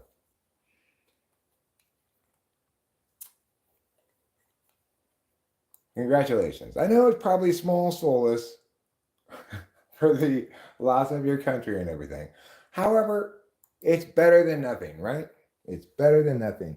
You won the battle against White Cliff here today. I didn't exile him. I timed him out for 30 minutes, which is as long as I could time him out, shorter than 24 hours. I could sing for you, sure. But anyway, congratulations to the Palestine side for being more civilized than the Israel side today.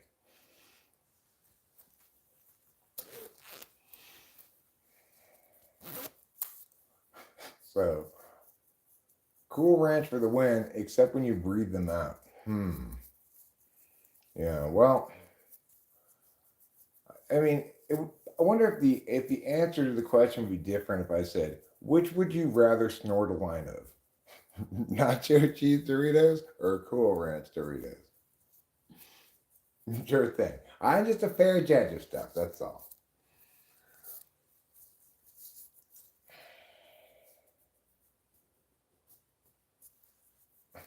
Yeah, well, I mean, you can't be all just making defamatory claims about somebody because it doesn't like their politics.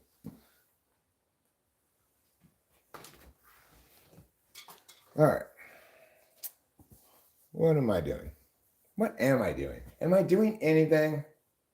Which one is smoother on the nostrils? Cool Ranch? Oh, you think Nacho is probably smoother on the nostrils? If you had to do a line of one of them, Nacho cheese Doritos or Cool Ranch Doritos? I think nacho cheese. I think nacho cheese would be civilization is just a promise to improve upon something.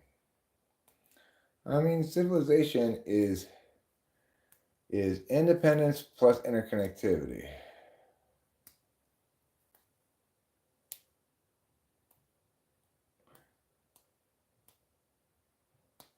So it's maximizing both those things, which might be deemed to be incompatible in a pre-capitalized world, right? So you might say it's incompatible to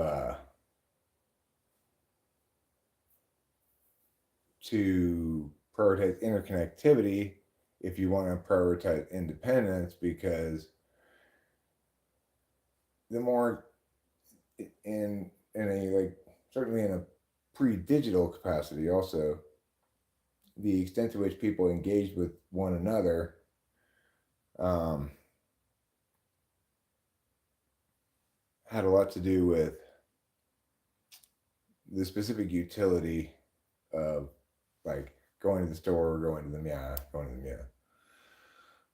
So, to the extent that you were engaged in interconnectivity, you weren't engaged in what you were still doing your own business though, right? Because of having independent capitalized individuals. So, in the most civilized culture, then, each individual is maximally empowered to attain their own agency, their own autonomy, and also maximally empowered to um, em- employ others in that autonomy, whether it's actual employment, like hiring them, or whether it's just engaging them in a shared task.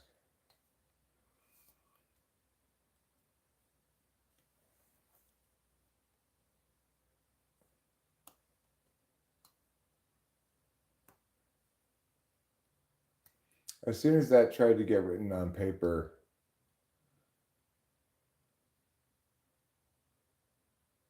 what I just said,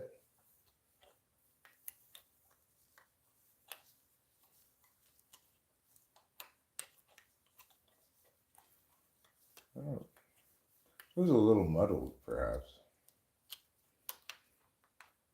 I guess what I'm trying to say is,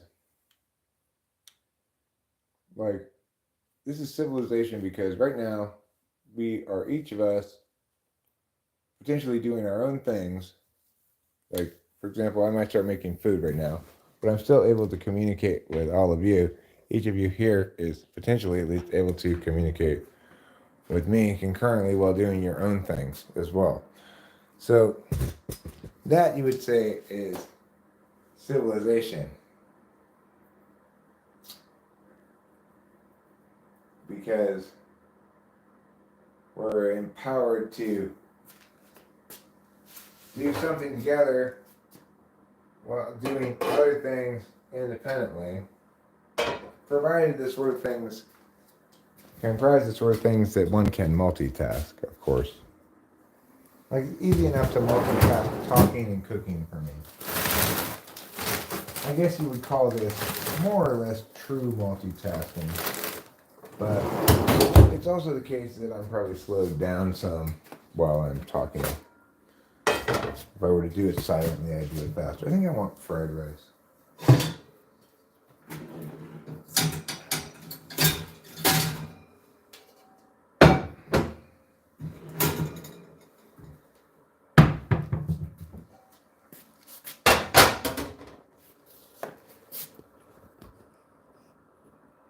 Alright, so, for example, right now, I'm going to maximize what I'm individually doing at the expense of my interconnectivity. Because what I'm doing currently is not only communicating with you. Since I'm doing other forms of action at the same time, I can't read what you're saying in response. So I'm only doing the action part of the action, namely the talking part. I'm doing two actions so that I don't, and that just allows me from doing any receiving. Whatever receiving I'm doing about the physical action, not about the metaphysical action of talking.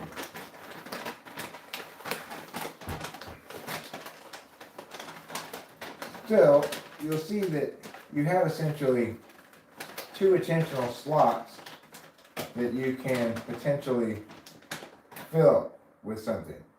You can naturally fill it with your dominant and dual function. For me, it's talking, which I can do on one channel here, and then the other one is deliberating. But there's not much deliberation required in this action. I just have to note quickly that, okay, I put the 2 cups of water in. That's consistent with the total amount of water that needs to be in there. I need to put the 1 cup of rice in. I should have did the other order, but whatever. I was distracted by talking, right? So there, I got now the 1 cup of rice and 2 cups of water into the thing, and I've been talking pretty much the whole time. What I've not been able to do concurrently with those things is fill the second slot with my normal tool function, which would be, get information from the chat and then understand what it means and respond to it. Instead, all the information I'm getting and what it means is directed at the physical task, because I would be unable to do it the other way around. Although in theory it would be possible. Right? The other way around would be I do all of this stuff that I'm doing, all of this kind of stuff, without looking at it, and I'm looking at this chat here. And in theory, I suppose, if you got very practiced at it, you could read the chat and look at yourself in a mirror image from the phone.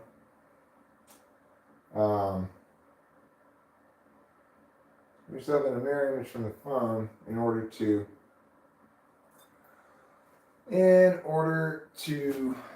see what you're doing, right? And make the appropriate adjustments accordingly.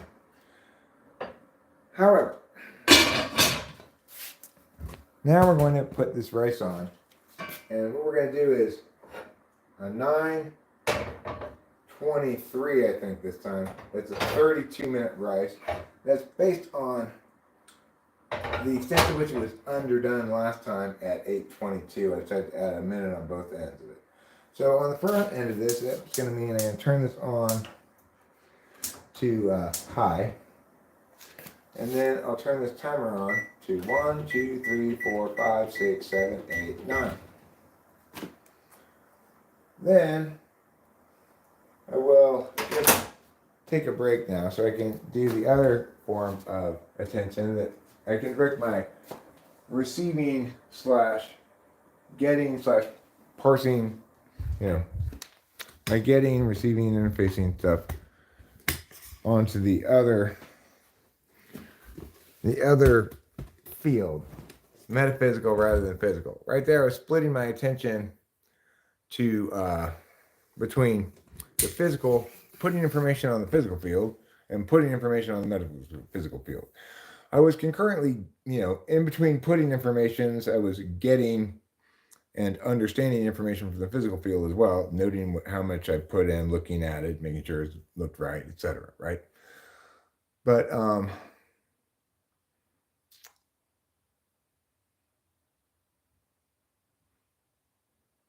hey Lou, nice to see you. I finally came across gummy peach rings at the store. You and Rachel are right. They are delicious. Yes, we've been well. I'm not going to see that for a minute. All right, see you later. It's just a bunch of arguing back and forth about stuff. Not worth it. Not worth your attention.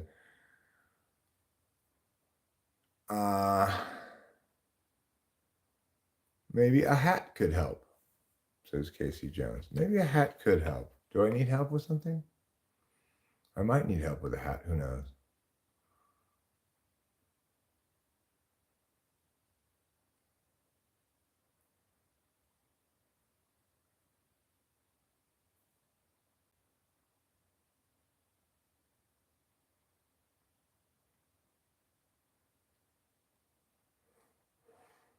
Okay. And America First is here. Hello. Apparently, he's white as a ghost because he saw something scary.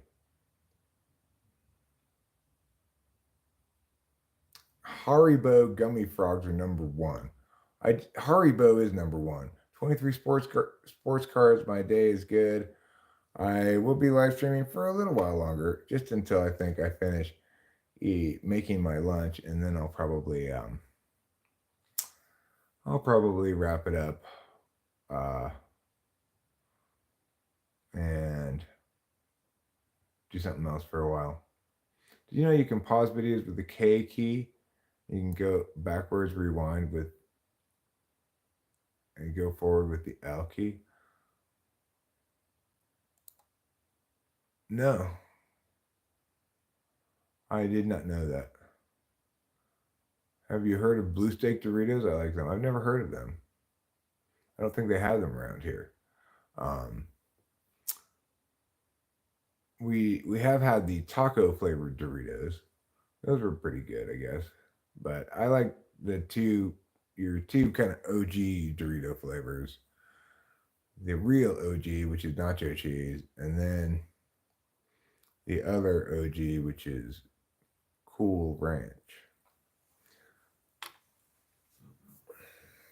I think ranch dressing flavor is a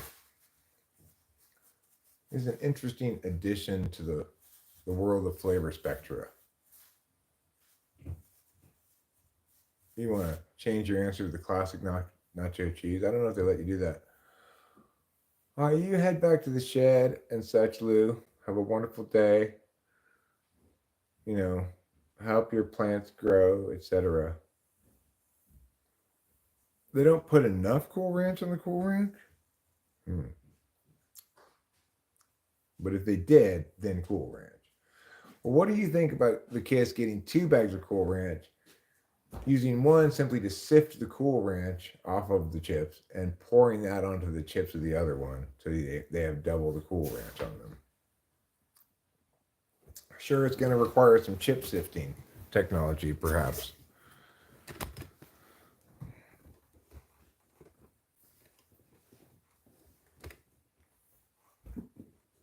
There's Rachel.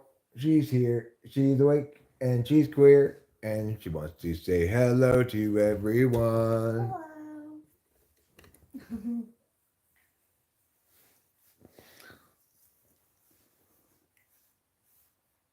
Hello.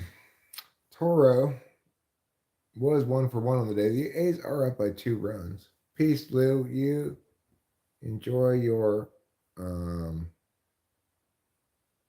garden. It's a healthy thing to be doing in general.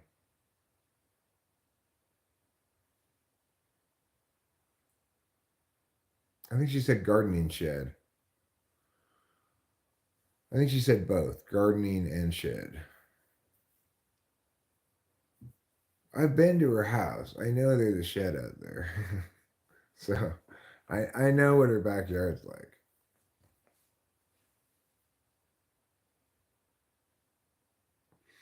Jess Colonel says he loves twerking videos, but not so many on YouTube. Hi, John.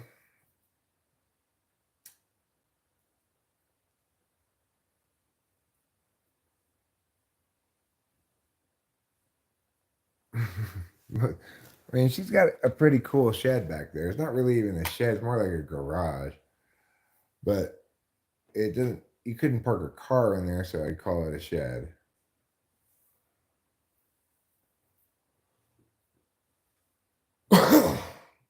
There's no driveway to it, you know.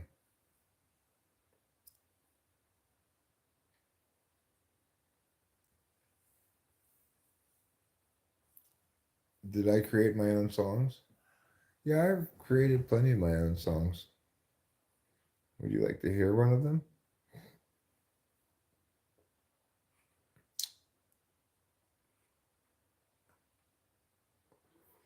Sure. Just Carnal, understandable. Um, I do write my own songs. I do play them sometimes. I could play one now, sure.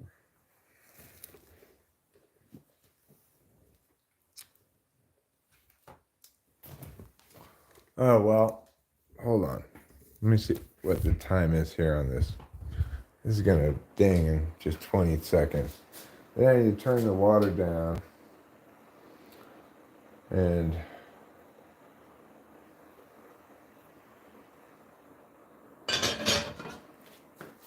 put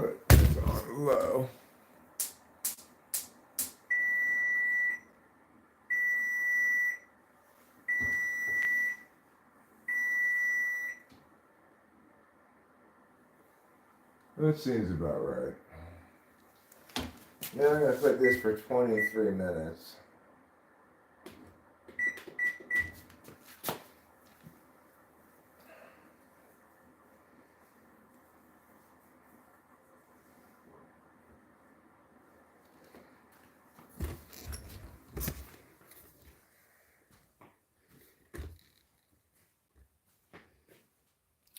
Rachel? Yes? Curious? You want one? Sure.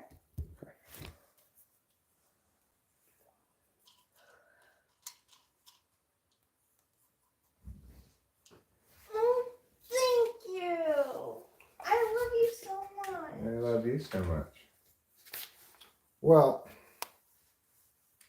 I don't think this actually counts as twerking, but it's as close as I'm going to get. I think twerking is a little too suggestive. Still, they got to see your booty. Mm-hmm.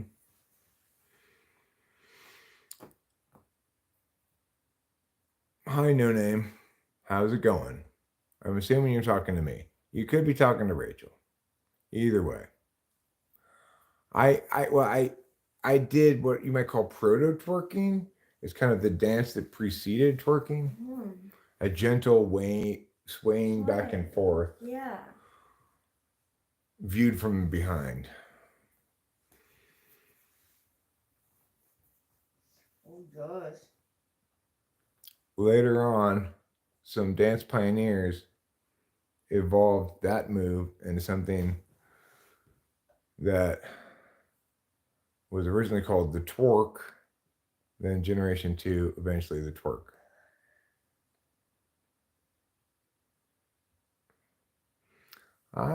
If she wants to go. There's that Arts and Mass Festival. Rachel's kind of a homebody. I don't know if I really am. I mean, if like me, you, Ruben, and Akeisha, like all agreed to go, I'd go, but right. Well, do you feel like going? Right, I was saying it, Ing. I'm sorry. I would say not necessarily, but same as you. It's like if there were more pull than push, then I'd be down. Yeah. You know, if somebody was excited to go, and like, oh come on, you have to go, I'd be like, all right, sure, let's go, let's do this. Yeah. That'd be fun. Yeah. But I don't think anybody's gonna be that person except for a putty cat. Yeah.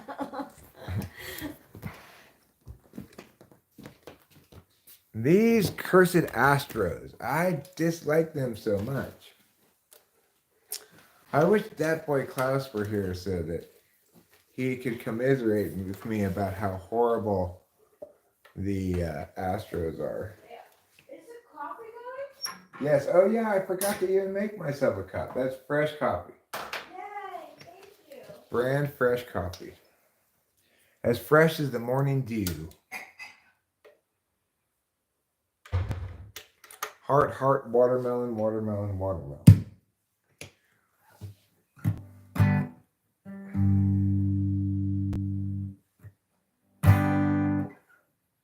No, I can't play Master of Puppets. Let's see. I guess I'll play this first. This is maybe my favorite song of mine to play, just in terms of comfort playing it or something. Gerald has a thought. Gerald has a lot. Gerald has a plot to get to Marjorie's tasty spots. He's got a good idea for a name change of business. Thinking now about what to call Christmas when they hired his firm to call that name. Gerald always thought there'd be chance enough to return to the work left rough. He'd get back to it eventually, but his visions piled up and his plans would interrupt all the work that started off so hopefully. Now his mind is back on his business, thinking of changing factless to listless. So how all the people has shouted name. And Gerald knows he understands ever more clear now. He won't provide explanation regarding the why or the how. He'll see you and know you from inside your heart. Exciting, delighting, Gerald played his part. But Gerald still knew there's too much to do, and he got the time in the underview. Too much to do, but so where now and what? Too much time certainly breaking the skew with you. 'Cause Gerald has a thought, Gerald has a lot, and Gerald has a plot to get the margarine tater tots. He's got a good idea for an name-changing business, thinking now about what's called Christmas when they hire his firm to change that name. Now Gerald has a thought. You like the song Destruction of the Whole Damn World? Thanks. That is a song of mine. I'm not going to play it right now, but I will play one more song right now, and then I'm going to put the guitar down. And the next song I'm going to play is this one. I do have YouTube video recordings of them. I'm not particularly good at recording my own music or producing it, but I could try. I don't know. It's just a matter of, it's been so many years doing that, and I did get pretty good at it. Maybe it's conceivable like I stopped right before I was gonna get really good at it or something. I don't want to play Creep. It's a boring song. I think it goes like this.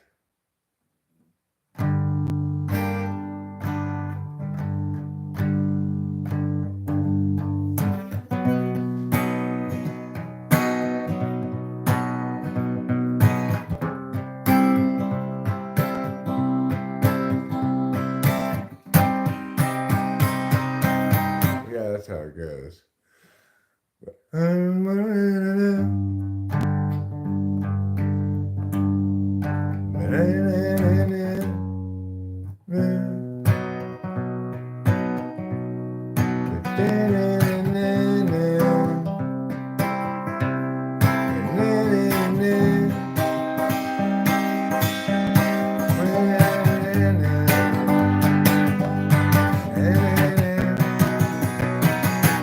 It's a boring song. It's so good. There's 4 chords over and over and over again. You sound like an angel. Thanks. You're welcome. Yeah, there used to be there used to be fade outs more than there are now. You rarely hear fade outs anymore. I hadn't thought about that until you just mentioned it. You rarely do hear fade outs anymore. Yeah, really. Almost never. All right, so the other song I'm gonna play is I'm gonna play "Satchel of Helpful Goods." "Where Is My Mind" is a good Pixies song. Every life lived reaches the time when the road splits in two.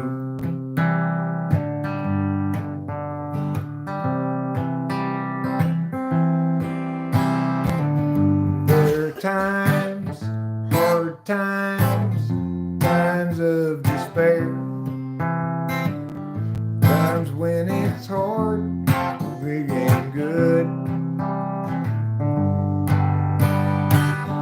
That's when I look for my cycle of solvency and a satchel in love with home. Yeah, that satchel of helpful goods. Satchel of helpful goods.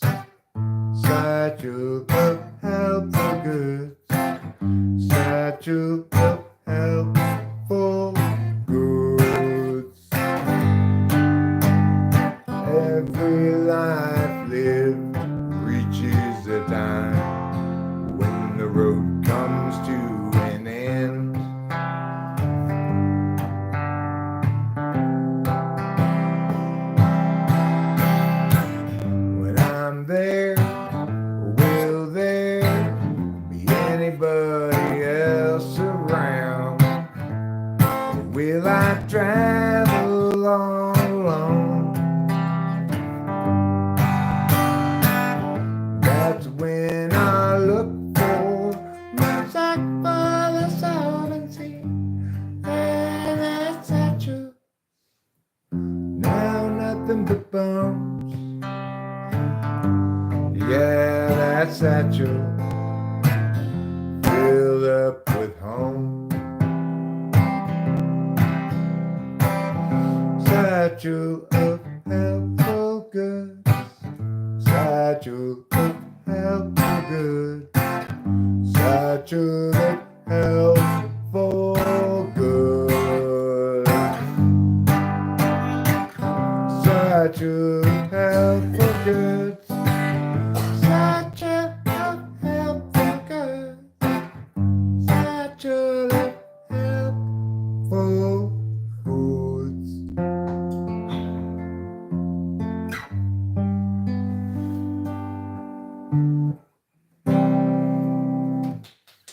Thanks, darling. I'm gonna go get the mail. All right. You do that.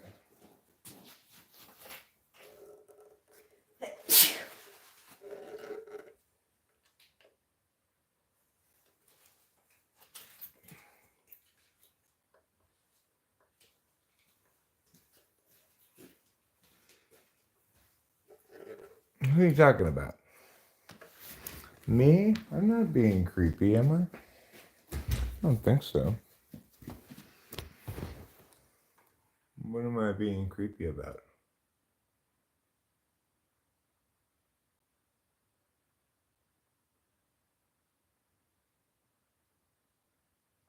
Oh, the guy in the Radiohead song. Yeah, well,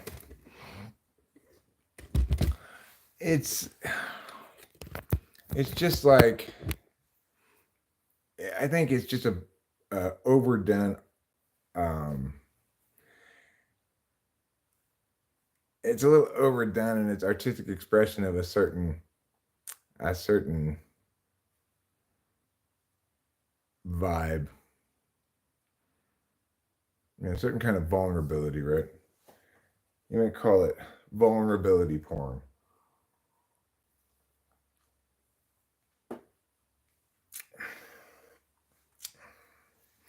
Like, everybody can, sure, of course, Ing Sammy. Thank you for asking me to play. I appreciate your positive regard as well. It's very kind of you. Yes, Anthony is. Let's post on bottom rips. I really do greatly appreciate it anytime anybody's willing to listen to my stuff. Ready for what? Leonard Elijah.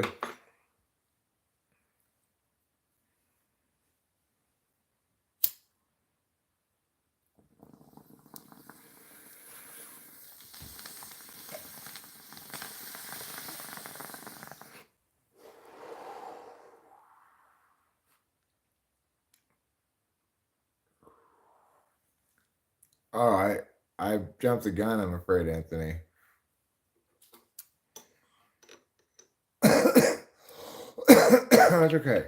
I'll pull 2 for your 1. Thank you for reminding me, Putty Cat. I appreciate it. Why do I get to vote for it? Oh, I see. I don't get to vote for it. It's just I have to go back over here and pull 50-50. Wow. That is straight up a tie. Yes, I see that. Explaining the joke is a meow, meow, meow. Also, we need a hype man as wonderful as your wife. You can tell she loves you. Well, thanks, No Name. I appreciate that. All right, here we go, Anthony. Let's pull it.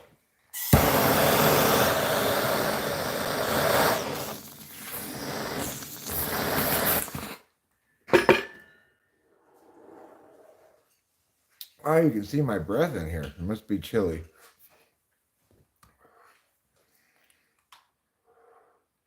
Oh, I see. Nacho cheese won by a percentage point.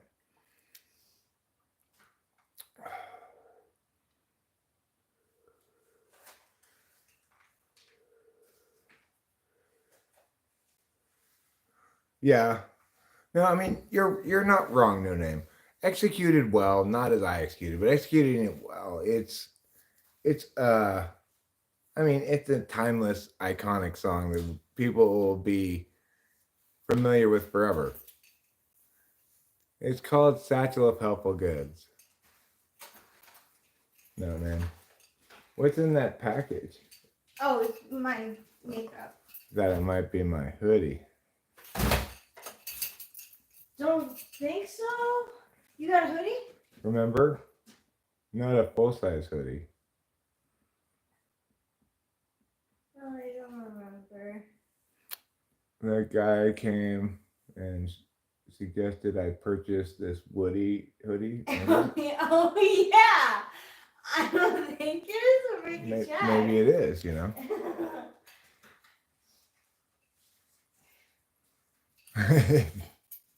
I made that song, no name. I made both of those songs. So wait, what does a Woody hoodie do? It's a hoodie that you put on your penis. Is this it? Oh, this is for you. Sorry. That's okay. Play my best music now. I mean, I will agree that I don't think either of those are. I mean, I don't know. If I were gonna play the songs, I think that probably get the most response from people when I play them for the first time. If they hear them for the first time, I play "Cloudy Day in Los Angeles" and "Gregory in the Skies." Yeah, I'm gonna go with what Leonard Elijah says, and I will play what I think is the songs that typically go over best, I guess.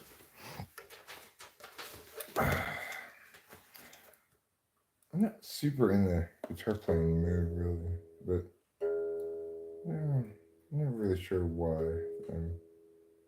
My things are one way or another.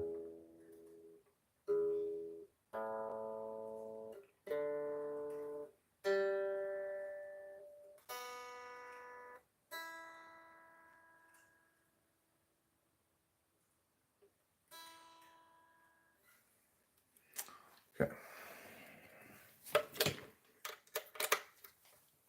All right, so I'll play "Cloudy Day in Los Angeles," then I'll play "Gregory in Disguise," and I'll put the guitar away. I'll play "Gregory in Disguise" next. It's a very cloudy day in Los Angeles, and today we run out of time. Struggles past, troubles still to come. The day is nearly done. Will someone buy us some more time?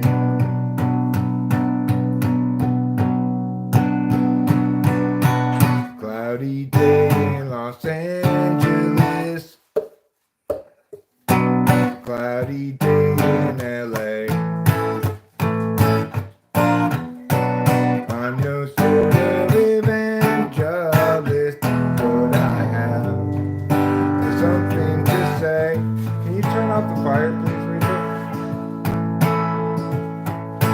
Life can strangely be forgiving to those who stay awake all night, and mostly voices say to give in.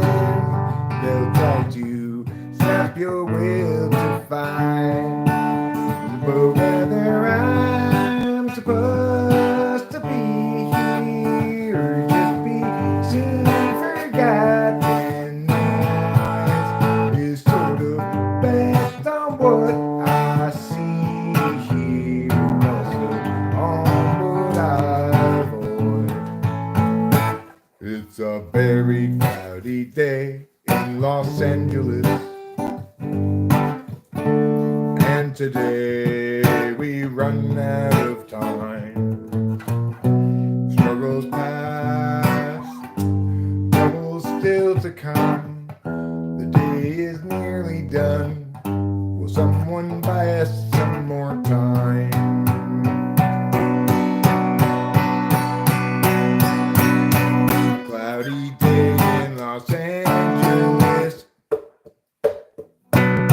cloudy day in LA.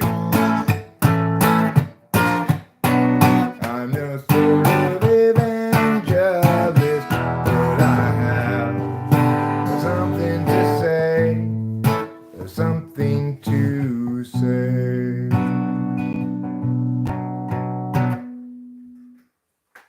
Yeah. Turn it low, most bass, huh? Is it too trebly? Okay.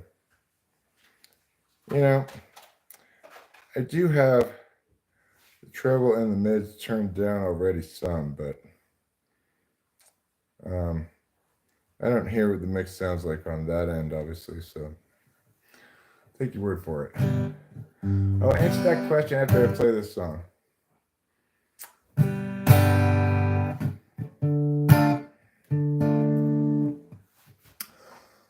He's Gregory in disguise, hands in his pockets. Now he's walking down the drive, averts his eyes. He doesn't want you guys to realize that he's Gregory in disguise, hands in his pockets. Now he's walking down the drive, averts his eyes. He doesn't want you guys to realize that he's Gregory in disguise. He hates lies, wants to confront the men, always telling them. But every time he tries, they only run and hide. Again, he is denied the chance to yell at them until the bridge brings a new approach. Sneakily, he'll try to encroach upon the guilty. Then perhaps he'll get the chance to yell at them. He's Gregory in disguise, hands in his pockets. Now he's walking down the drive, averts his eyes. He doesn't want you guys to realize that he's Gregory in disguise, hands in his pockets. Now he's walking down the drive, averts his eyes. He doesn't want you guys to realize that he's Gregory in disguise. He hates the lies, wants to confront the men, always telling them. But every time he tries, they only run and hide. Again, he is denied the chance to yell at them because he's Gregory in disguise. Yeah, you rule. Thanks, darling. Rachel, Yes. do you like Justin Timberlake? As an artist, yes. As a person, not so much. I don't know how to play any JT. Sorry. Thanks, everybody. Thanks. Appreciate it. As far as composition goes, well, there's basically two ways to do composition. You can either like freestyle stuff until you get a particularly good part and then try to build a song around that. So you might like record yourself just playing whatever random shit, like basically just chords on the 1 and the 3 or something, like, you know. Just play whatever thing and start singing. This is one possible way to begin composing.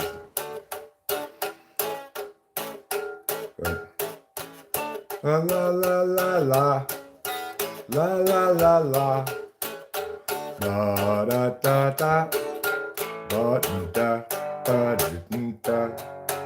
And you just record yourself doing that for a long period of time. Different things, different ideas, whatever. And then hopefully you get something worth keeping. You think you listen back. That's kind of time-consuming way to do things.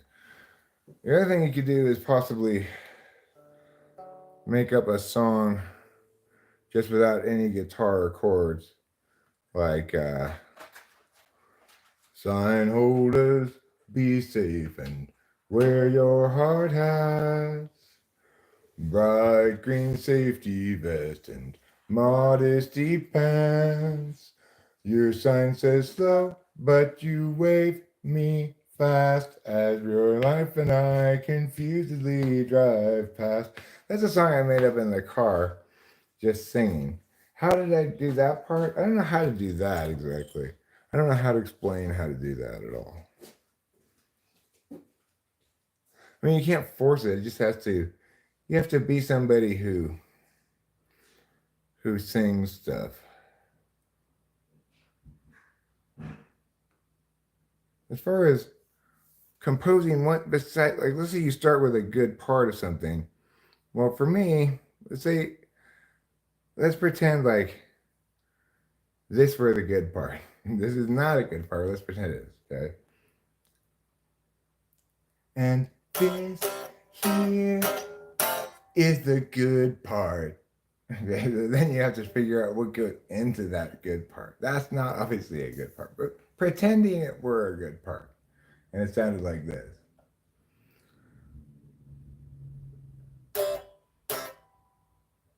This is the good part. If that's your good part, you've got problems already. But I have some recordings of those. Yeah, I'll put here some of those. Yeah, I have recordings of this song. I can put the link to quote unquote host Eric's greatest hits playlist, which is not very well ordered currently. I really should home. Okay, so here's this playlist.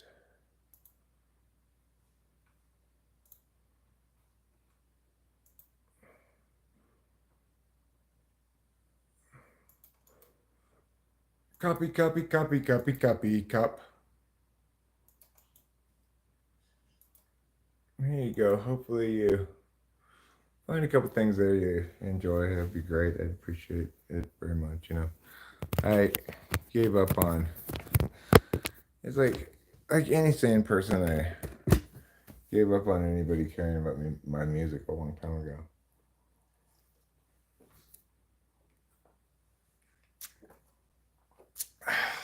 It was a good take of Gregory right there. You're not wrong about that. Solar aesthetic, but I do have a studio version of that song.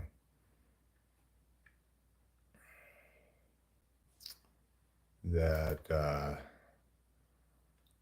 also has Rachel singing on it, and in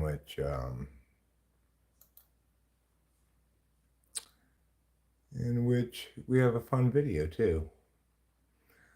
I'll show it to the camera a bit so that I can explain to this other individual that I do have a life. I do this sort of thing. This is my life. I think I should get over my fear of being bad and sing with you. Okay. I was still trying to come to terms with that, actually. Really? I was going to talk to you about that again. Like, are you serious about that exactly? I mean, it's tough. Like, I feel like I'm not good. I think you made the decision in a bad emotional space. Yeah. Can I give you a kiss to make up for it? Sure. Of course, darling. 1 second. I love you. I don't mean to upset you. It's okay. So, yeah, these are my songs. Yeah.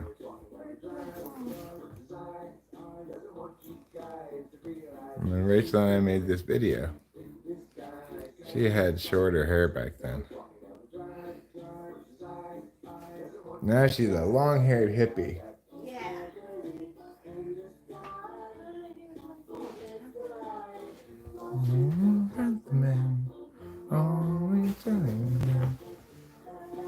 So anyway, that's that song, and you can get that song and other songs from the Meow. Do I listen to Bad Religion? Not particularly, but I probably know a couple of their songs. Bad Religion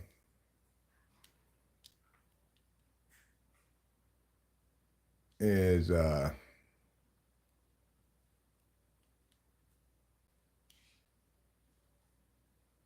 reminds me of the "You Can Call Me Al" video. I don't think I've ever seen that video. Why does Paul Simon get dressed up in a costume? In this particular instance, we're getting dressed up in disguises, obviously. Bad Religion is a band.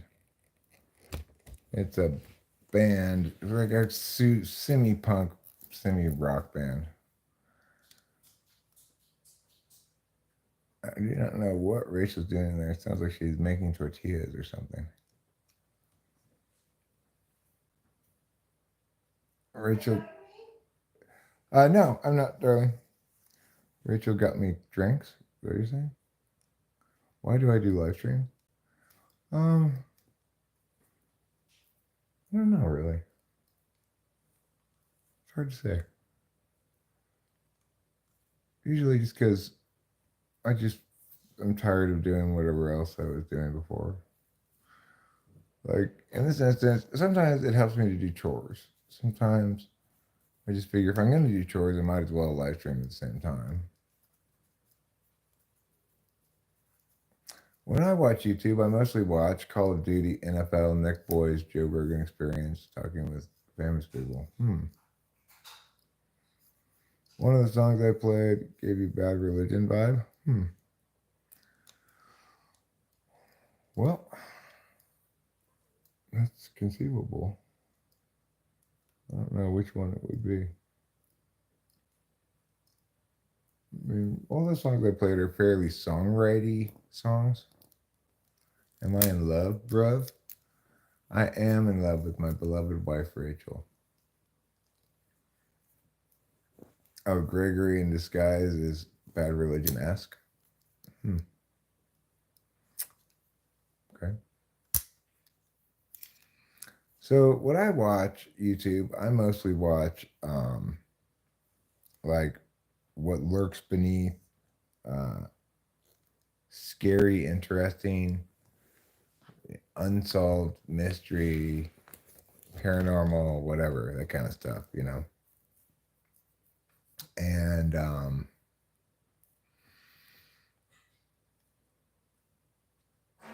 I have recently watched a little bit of a couple of live streams. I watched a bit of Dreamsy Smokes live stream. No, because my music's not really formally published, right? You need to do one of those formal publishing things to get your stuff formally published. I probably should. In some sense, I want to get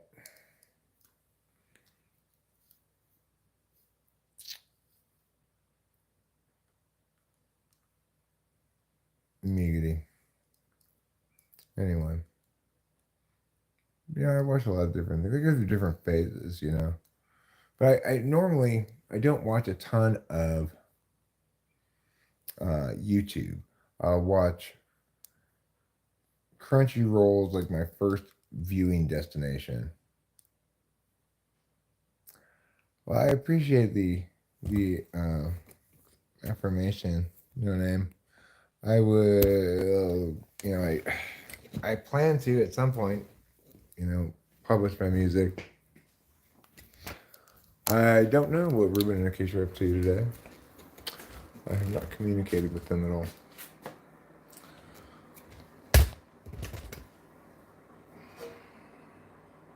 I also don't know what we're up to today. All I know is that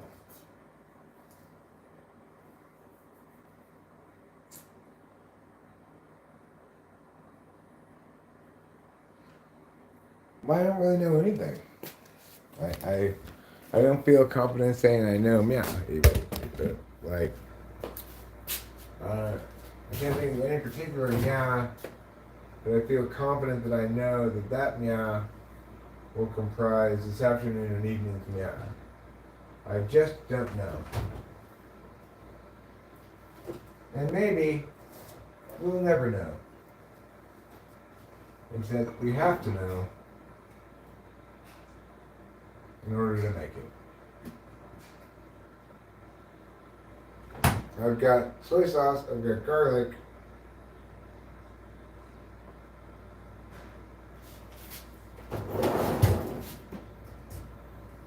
And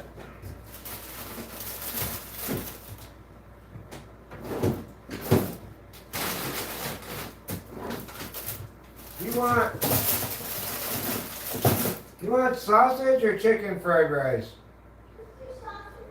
Okay.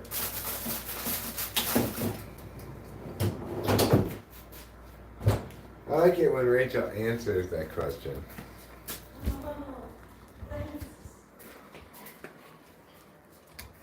It's appreciated. She's taking the FI hit for me, you know.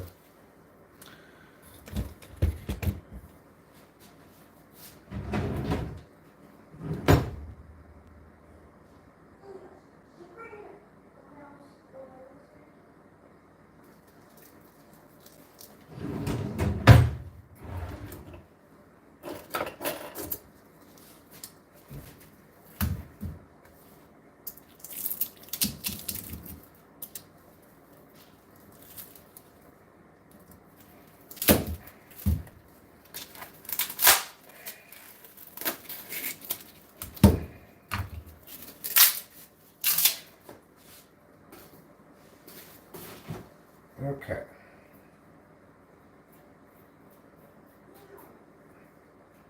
Now in this instance, some of the yellow stuff came off on the sausage.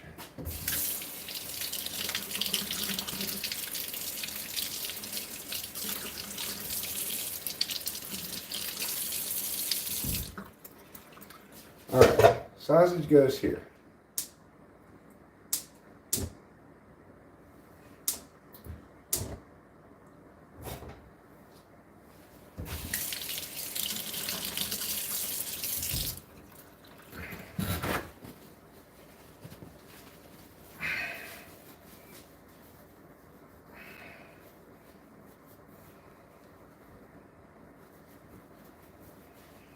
Alright, so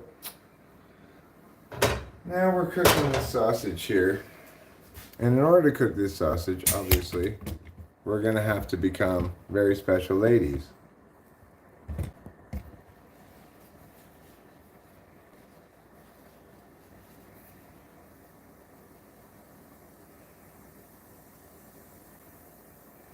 Thanks a lot. Everybody. I can't really read the chat that well right now. You know, phones have a very small, very small text. Did you take that Adderall, Rachel? Yes.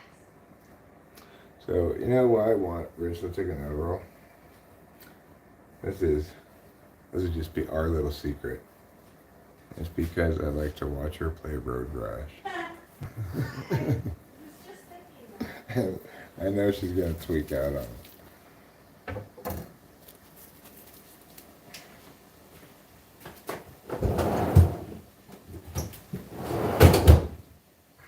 It's really quite entertaining just to watch her play. You know you really love somebody if you just enjoy them in a non-native function. Like, I feel this way with Delilah and Rachel too. I made happy just like listening to Delilah just tell me some random story about whatever. I just like seeing Rachel, I guess, having fun or doing what she wants to do, you know, being into what she's doing. I don't know if she's necessarily having fun. She seems quite tense most of the time. Yeah, it is fun. But it's hard to watch it without a lot of body English, you know? Yeah. Play without a lot of body English too. Body English. Body English. Did you say that or did you say something? Yeah. Body English is what it means when you're sympathetically going. Oh, like, and then you do too? Yeah, like, if you go, ah, you know, like, basically, it's a term from from like shooting a basketball and then moving your body after it's left your hands to try to make it go into the basket. Oh.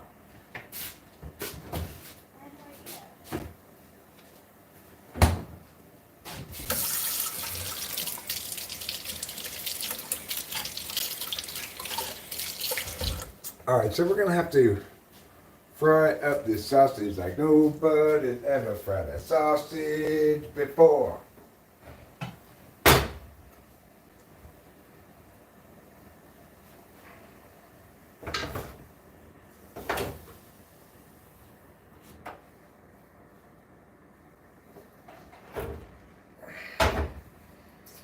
All right. You know what I think are unnecessary indulgences? I will tell you. I think that 6 burner stoves are unnecessary indulgences. We don't need 6 burners. Who needs 6 burners? Little Missy Chef's salad? Chef salad? That's who. That's the only person who needs 6 burners. Now, I will agree, a dishwasher, it's pretty clutch. Dishwasher's pretty clutch. Toaster oven is a nice addition, but you could do without it, you know. A mixer is pretty clutch.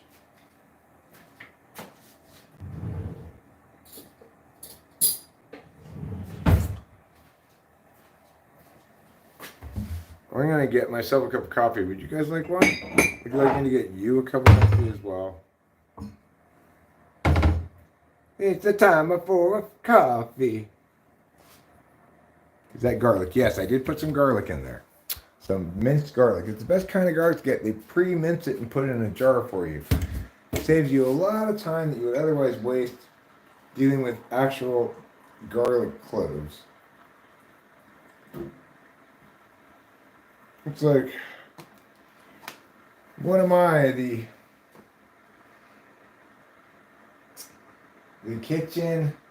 lowest kitchen staff in a French restaurant? No, I'm not. So I don't need to be spending all my time peeling garlic, you know? Peeling it and then mincing it, that's, I do not need to spend all my time doing that. And I would spend a lot of time doing that if I didn't get that jarred stuff. Or more accurately, I just wouldn't even include it because it would just be too much of a pain in the ass.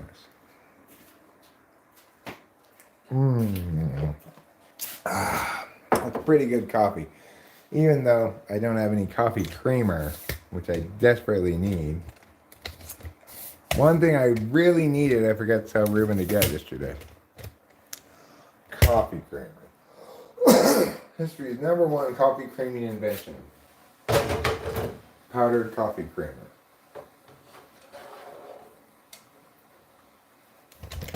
I'm cooking up a sausage for you.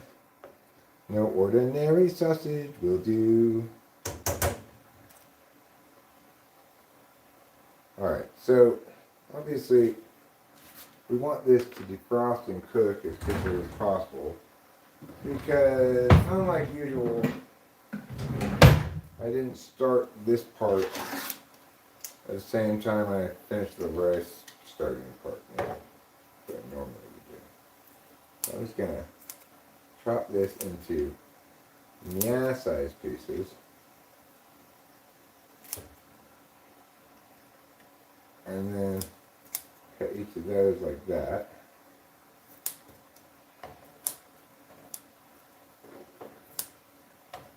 And then we'll let this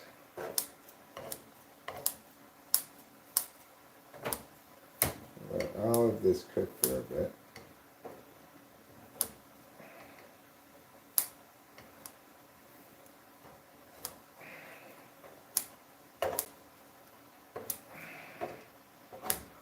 Grizzly, Grizzly, Grizzly, Grizzly Adams.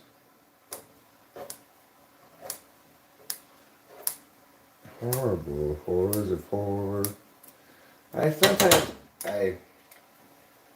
this happens fairly often that I go on this little kick of watching those scary things, missing person things or whatever. And like I watched a bunch of them last night, but I caused me to really transition to this activity. I played one that was too sad, and I'm sitting and remembering the sadness of it. But I won't burden you with the sad story. Most of them I can usually do a pretty good job of picking which ones are going to be interesting to me versus which ones are going to be sad, you know. Other things that are scary and interesting, not just depressing realities about how deep human depravity can go, you know.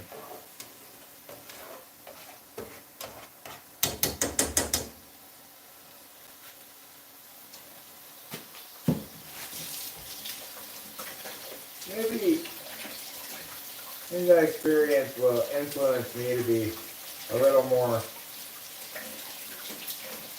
family friendly around here. I don't know. But I don't do sad stuff, but that doesn't mean other people don't get impacted by the other emotions that don't bother me so much. Well, I don't love anger either. I mean, who does? Who loves anger? There are some people who love being angry, but I'm not one of them. You have to have gotten away with that for quite a while, I think, too.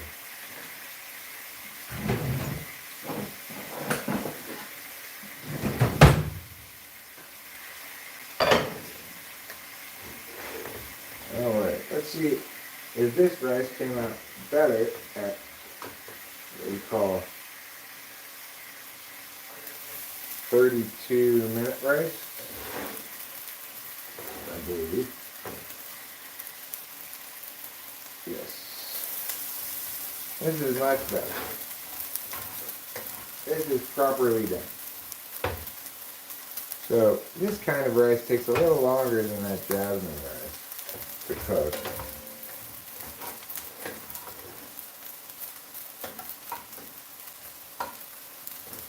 $9.23, that's what it was. Because it's 32-minute rice, so.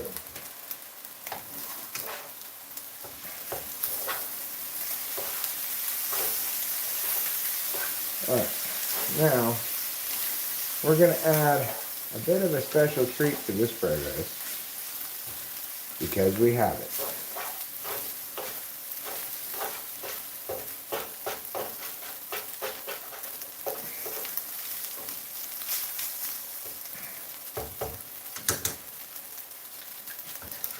Let's turn this down for a second.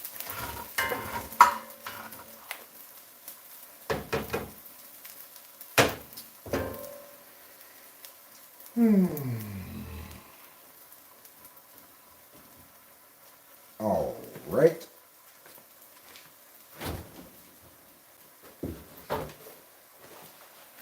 We'll get these eggs and we'll crack one into this pan.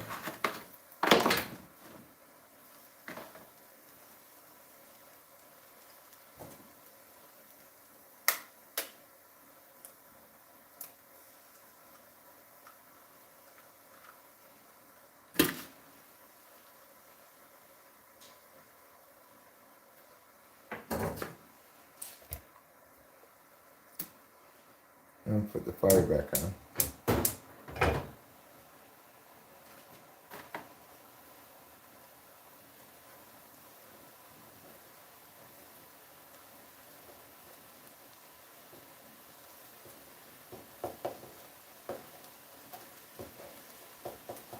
I just scramble up this egg right here in the middle, like this.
Alright.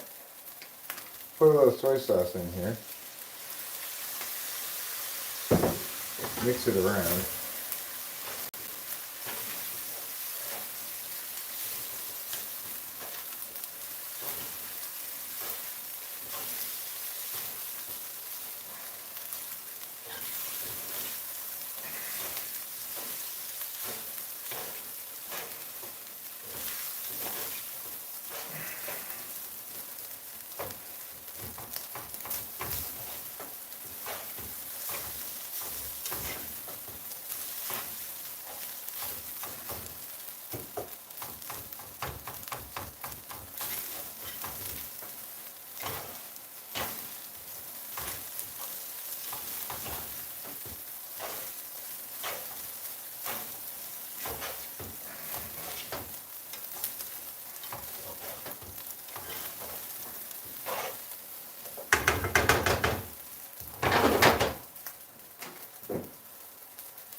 This soy sauce pours very fast. So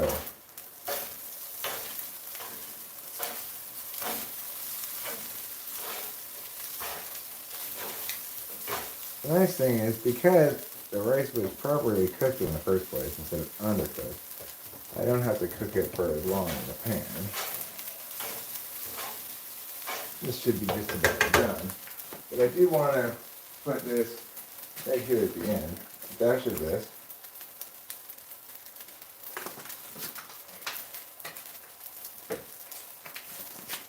A couple dashes of these.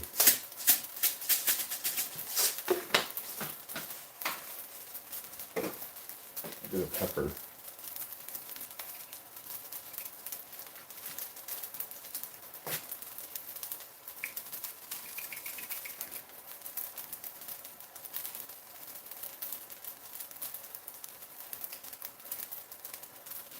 There. Alright, turn this off. Stir it around. Now, I've definitely left room on this fried rice for more saucing. This is undersauced, but I'm going to leave it that way so we can just add it at the table side.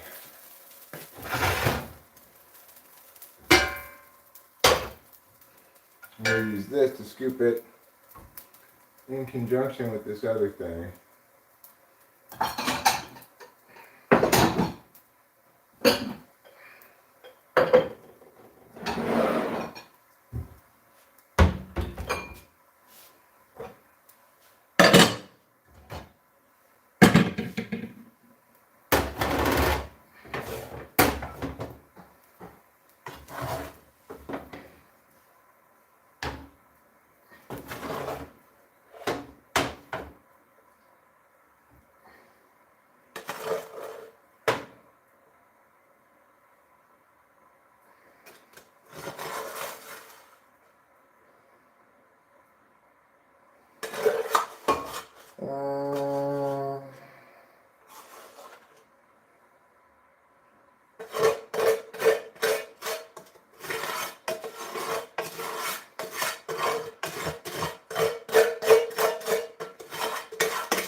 Oh, phooey.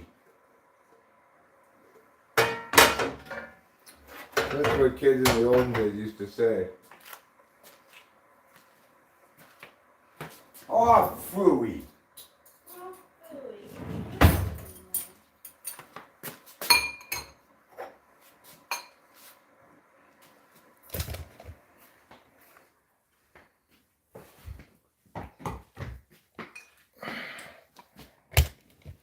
Alright.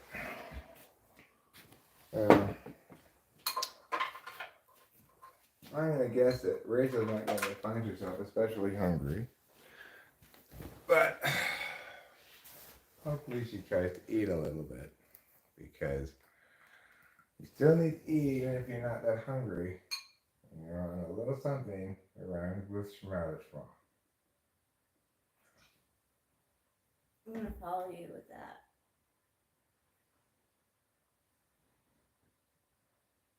It looks so delicious. Thank you so much. You're welcome. Here, I'm gonna give you a spoonful. Yeah, I think I like that. A spoonful of sugar to help the medicine get in.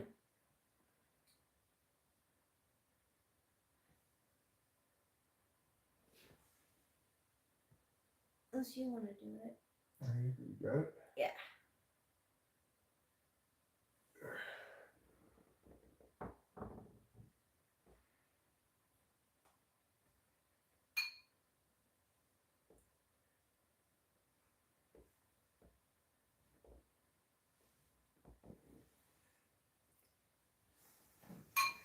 All right, good.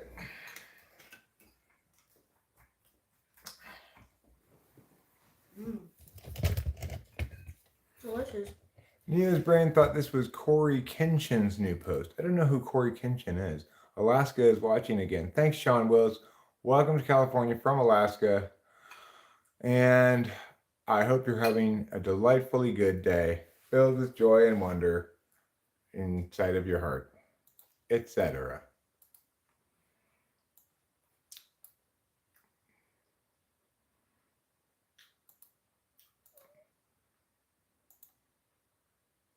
Three to one Athletics. Here in the bottom of the sixth inning. So we have already played, well, the last 5 games we played against the Astros, we've lost. So hopefully today's the day where things get a little bit better. Mm-hmm. What do you think about the addition of the egg? It's good. I think I got maybe a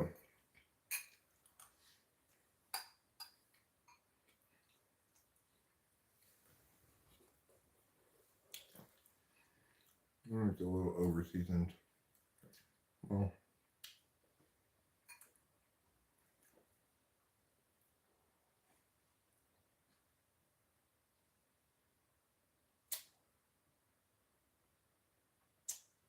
so, all right. John Mills has an advice for a dip. Maybe I will make this for Rachel one day. Get a tube of Jimmy Dean sausage. Cook it up nice and real brown. Real nice and brown. Drain oil. Add 1 small container of Philadelphia cream cheese and add 1 can of Rotel. Drain Rotel about half of its juice. What's Rotel? You know what that is? Mm-hmm. I've never heard of Rotel before.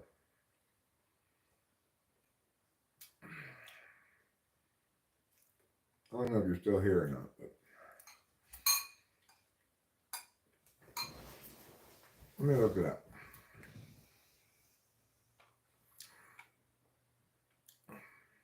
Rotel.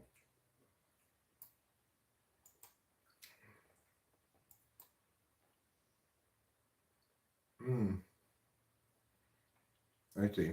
I've seen that before. Yeah. It's Rotel.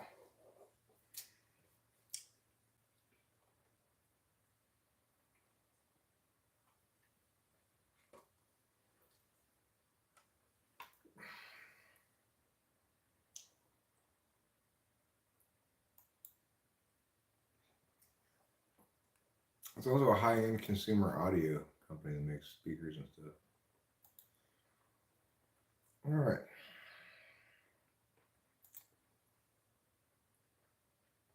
No, you got it right. Rotel is right.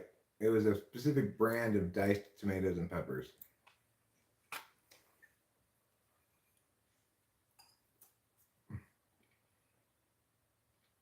They just have the same name as also a high-end consumer audio component company. We should see if, since it's Saturday, right? It's Saturday or Friday? It's Saturday. Maybe Ruben and Acacia come over? Sure, call them. We're with them. Certainly you could invite them over, say, maybe we could play some of those Yeah.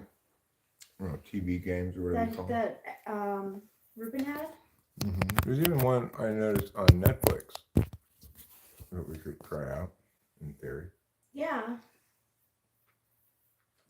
We could also just like we could play 4-person game of life on Yeah, that could be fun. what's it called? Steam.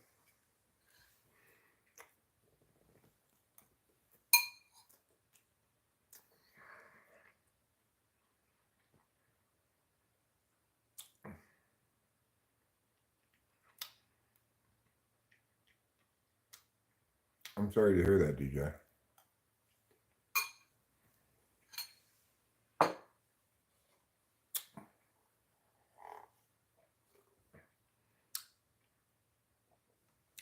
Welcome.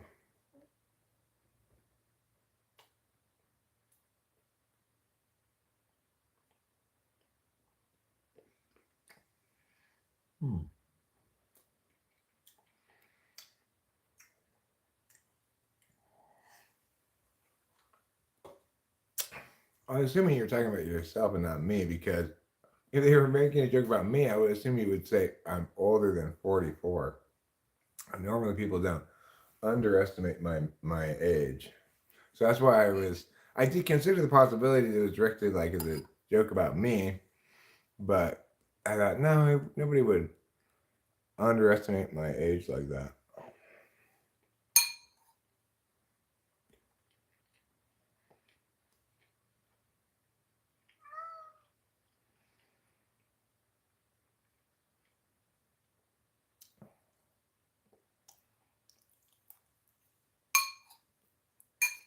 If I didn't say hello, Grunt Core, hello.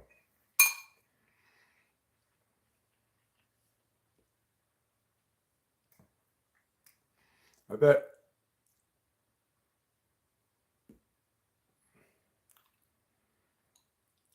Oh, okay. Oh.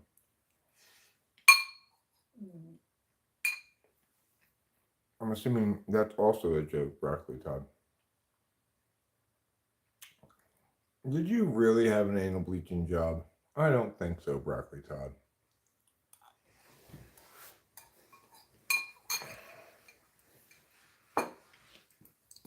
We got mail from the water company. The prices are gonna go up by $10. Yeah. A month? So if we do the quarter or what is it? The whole year? Yeah. We'll be paying $700. Okay. Sounds good. No, it isn't a horrible discussion.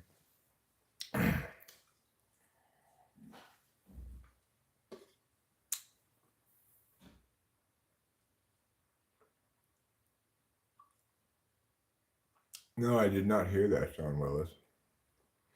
What's this live stream about? Not a whole hell of a lot. I wasn't even necessarily intending to live stream beyond the scope of eating my lunch here, but I think I would be cool with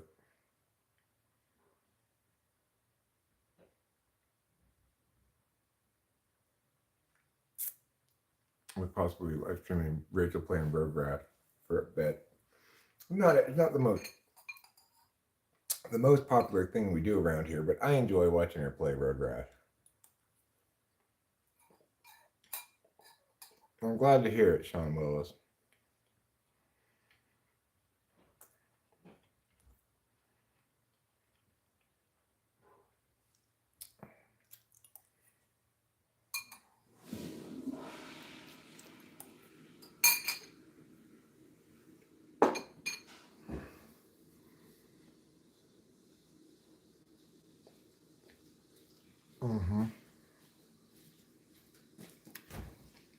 Well, that explains part of our problem. The Athletics lead the majors in most innings pitched by the bullpen. That's not a good statistic to lead the majors in.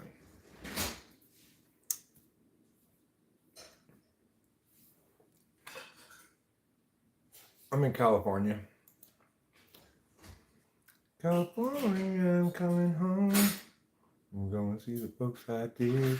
I'll even say I'm her big California, I'm coming home. Yeah. Why not eat while I'm here, Trouble?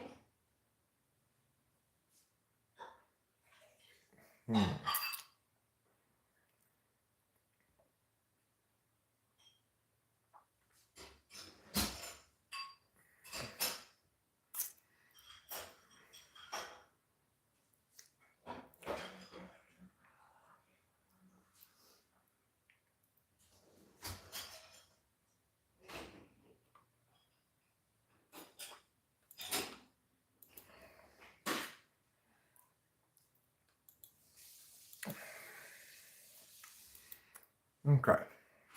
Well, that's the sort of thing that is too depressing for me to read about anyway. Well, life is absolutely brilliant in England. Not. It's not absolutely brilliant in England. Is it sometimes brilliant? Somewhat brilliant? Is it only occasionally brilliant? Surely it's not never brilliant. You need some rice, egg, sausage bowl, right? It really, really does a lot of good.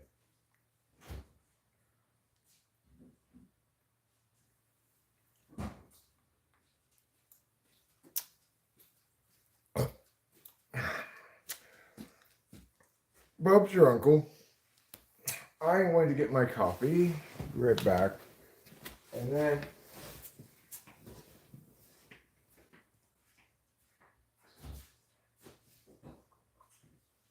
put these eggs away.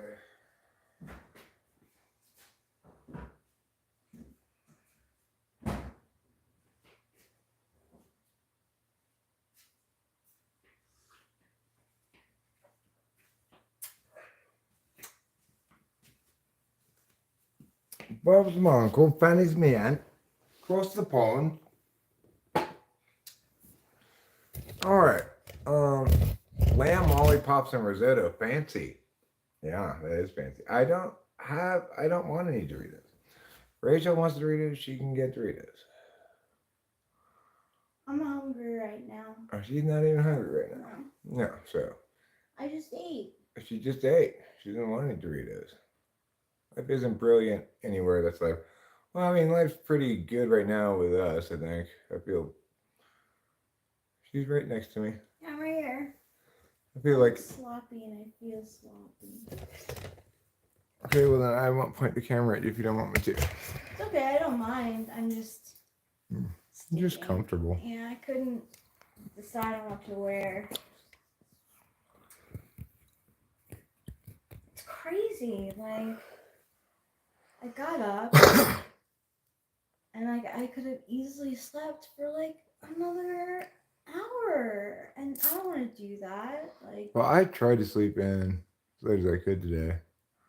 I slept in until like 9-ish. That's good. Pretty good.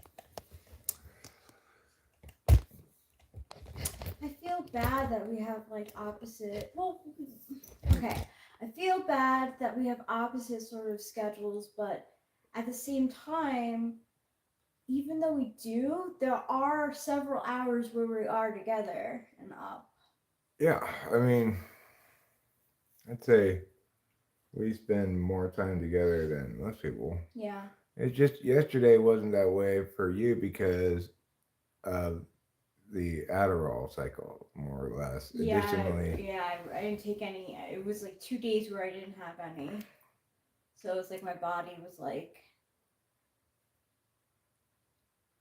clunk. a big dog mofo wants to know what they should change their name to in 9 days. Froggy Man? That's true, Michael Harris, in one sense. And in another sense, it couldn't be more false.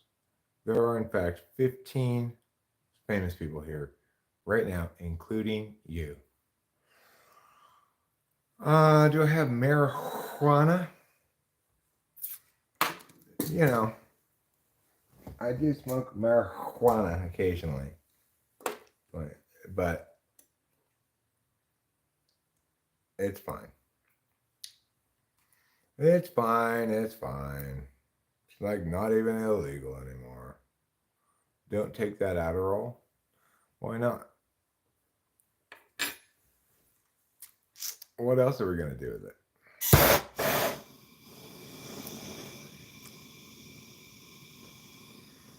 Admire it. Admire it from afar. Rachel's right next to me.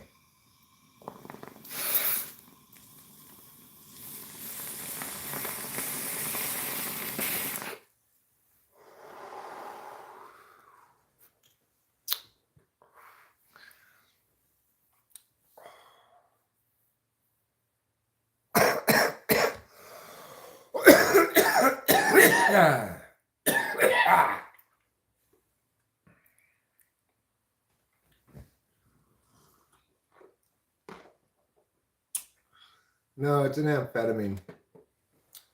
It's it's a prescribed form of speed, right? So instead of making you go slow, it makes you go fast.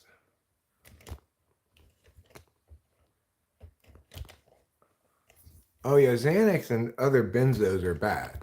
Adderall is not a benzo, Sean, to be clear. If you get addicted to benzos, so you're taking them for fun, like Xanax, Klonopin, whatever, that's generally not to be advised. It's funny because I could never think of Klonopin as taking for fun. It knocks me out so much that like. Well, it's not a high euphoria benzo. Like Valium or Xanax, those are high euphoria benzos. Benzos don't make good recreational drugs because they're amnesics. I don't think. And in general, I think it's not wise for people to take them as recreational drugs. I occasionally do take Hapaklani myself to take the edge off, but not very often. I mean, maybe like I don't remember the last day I took it was maybe 4 days ago or something. Mm-hmm. I could probably be down for a half colony today. Sure. Thanks, darling. You're welcome.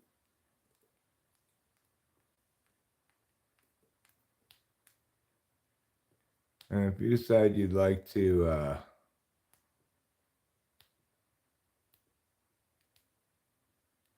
right, you can get addicted to benzos. You can't really get addicted to Adderall.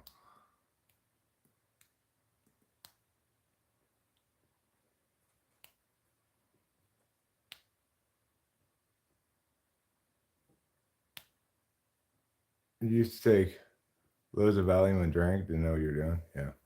Mushrooms are cool.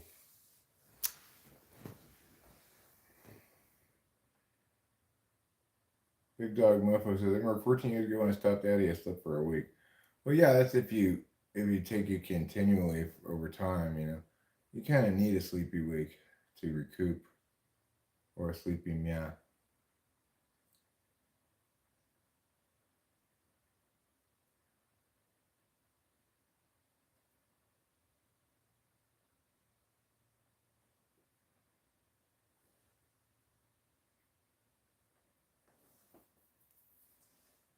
Really? Well, let's check it out.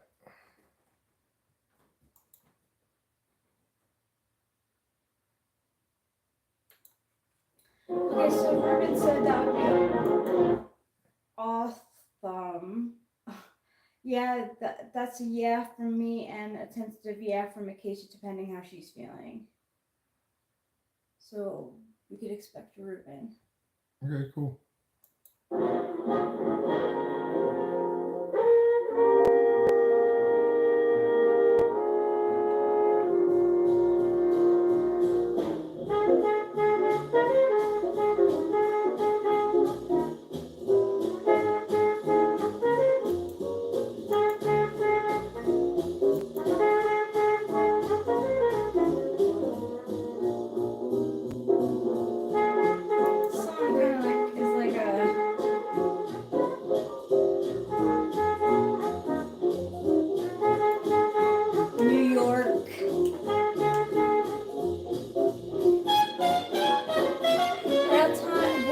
when were they thinking hanging out?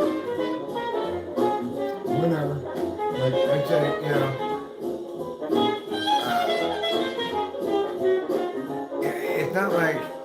it's not like they're gonna come too soon, right? Yeah, I know. So I'd say just you know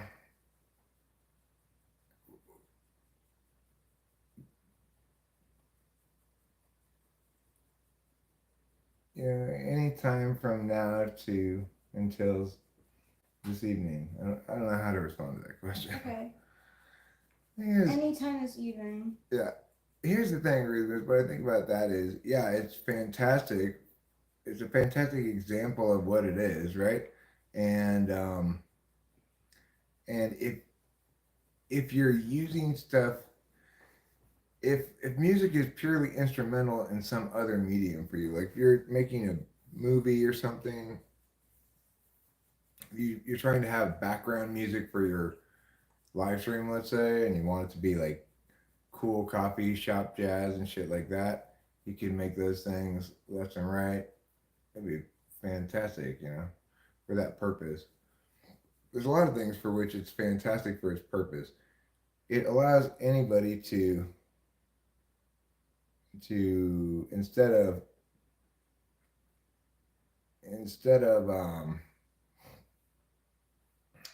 dealing with sifting through public domain stuff or pre pre legally acceptable things like the way YouTube sort of sets up stuff in advance, like you're opting into this program to be used like this, etc.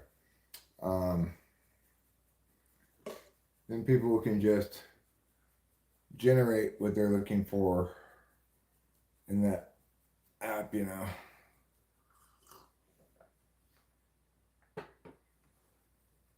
really boils down to what you're looking for in a thing. Because while that song right there is great in terms of being an example of what it is, right? It's not. It's also not. It doesn't really stand out as distinct melodically, have a specific identity, right? So I don't know Putty Cat. I'm not particularly concerned about that. No, I don't think. Oh, you're asking Ruben. My mistake.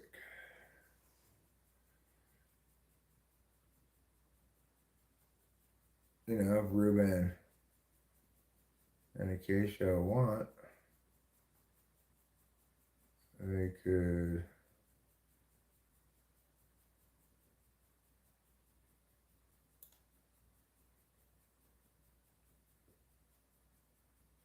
There's some art and wine festival in town. Have I heard of the band Hectic Watermelon? No, I never have. Have you ever heard of them, Rachel? No.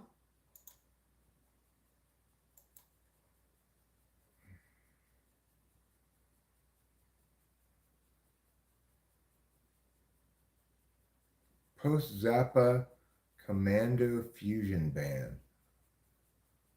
Okay. It boldly defies corporate creative. Oh my god. I already dislike them so much, and I've not even heard a single note of it. I dislike their webpage so much. And everything they say, I dislike it so much. I'm guessing you're a fan of this band. No, I haven't listened to a single note of it yet. So, can I speak Prashant? I don't even know what Prashant is.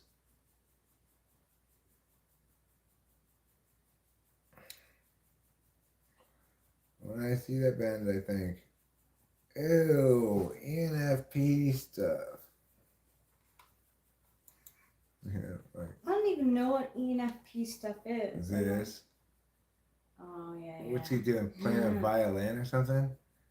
With all these things? This band's called Hectic Watermelon? and he identifies as post Zappa commando fusion. What in the world? It's definitely an E right It's there. ENFP, though, don't you think? I'm very unfamiliar with ENFPs except for Les. I really don't. I get Couldn't you them in imagine ESFP. less making something like this? Yeah, Is like, all that information right there is like it reminds me of the holiday notice, update thing that we yeah, got from Les, like which was like 4 pages about his family and what they were up to. yeah. How? It's just such a old-fashioned looking website. How is it that like It's got all these different fonts all over yeah, the place. it's pretty. Okay, pick a font. I guess aesthetics kind of escape ENFPs. Yeah, I guess. I mean, Where's the FE? 6, counter valued. Oh, Home base. News and other stories. What's this look, say? look how I Oh, wonder how long it is. HW Music. West Suopolis. Their new album. Press. How is my dad more of an INFP than an ENFP? Oh, I don't know. I've never typed him. He doesn't seem particularly active, right? No, he's not. But compared to like, When they got here, he settled right into that chair and didn't move the whole yeah, time. yeah, that's true. But he is more willing to like go places. Like I don't know, not on his days off, I guess. I don't know.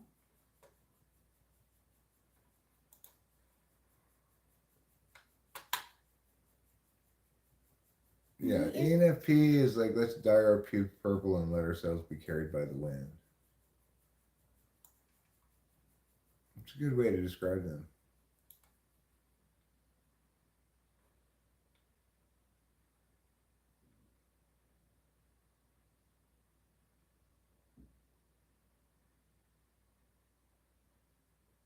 Try it 100 times and you'll get a good composition like this.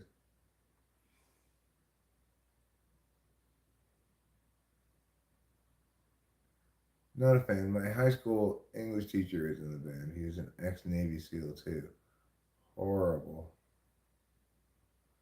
I look at it, I just go, ew, ew, ew.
That's a pretty good composition.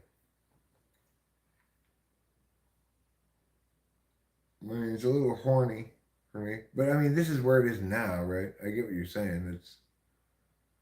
That's quite impressive.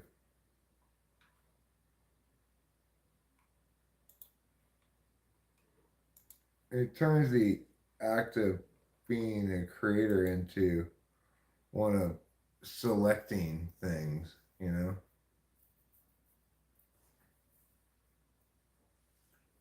with AP English, so we pretty much said, you guys already understand English. I'm going to teach you about music instead. That's that's education for you.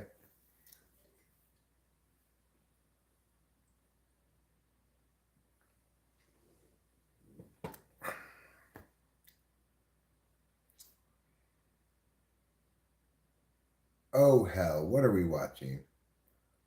We are watching the Oakland Athletics, and you want to go play AA compositions with a real band. I was thinking how if I were gonna cover anything and play it live, I'd want to cover one of the Road Rash songs. Uh-oh. Come on, Athletics. Don't blow it now. Don't blow it now. Adrian Garcia, why are you trying to trigger Ruben? Hmm? You know that he's not a clown. He's long tried to become a clown, and they keep saying you have no clown talent. Shea Langoliers, that may have been a pass ball, it may have been a wild pitch, I'm not sure, but it just got away from him and the guy got down second place. The A's are clinging to a 2-run lead in the top of the eighth. And I would like, ideally, to wait for this game to be over if it actually were to end. How many beers for Shea Langoliers? I don't know. He's currently catching. The A's are on defense, you know. It's hard for me to say how many beers he's had today because I haven't been paying continual attention to the game.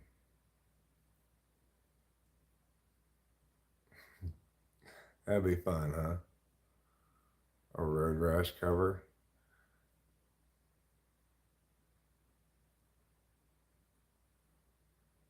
Scotty Scheffler 4 behind in final pairing tomorrow.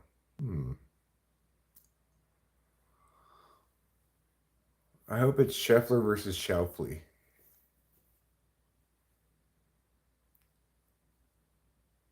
In a celebration for the letters S and C, Scotty Scheffler, S, C, and X. Scotty Scheffler and Xander Schauffele in the final pairing.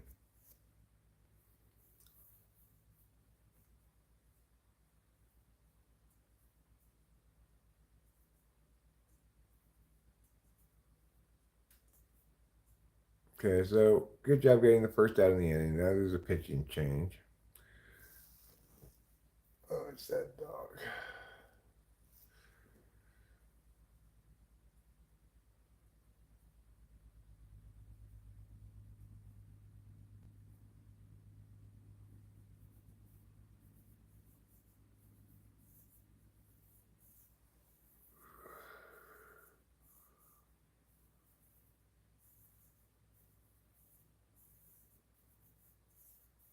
It's crazy seeing my sister's life in Prague is so different from when she was in Serbia. Like, it just seems like there's more to do in Prague. Is she happier in Prague, you think? I think so. Yeah. Well, she never wanted to go to Serbia in the first place. You know, Yeah. it was just she preferred it to the States for whatever reason. Yeah. Yeah, Buddy Cat is really pushing this festival. But Yeah, Booty Cat really. if But the thing is, if he gets his way regarding the festival, then I guess if Ruben and Acacia really want to go to the festival, then and then if they both want to go and want us to go with them, then we would, I think, probably go to the festival. yeah. Yeah. But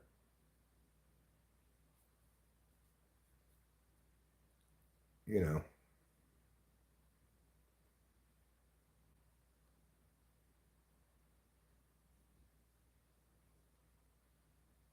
festivals are fun, huh? Well, what is this? A wine, art, and something else festival? Yes. See, that's like if it were the gem festival, mineral and rocks, I would have been more interested in that because like I like gems and minerals and rocks, but um the art part, yeah, I'm interested in, but we don't drink.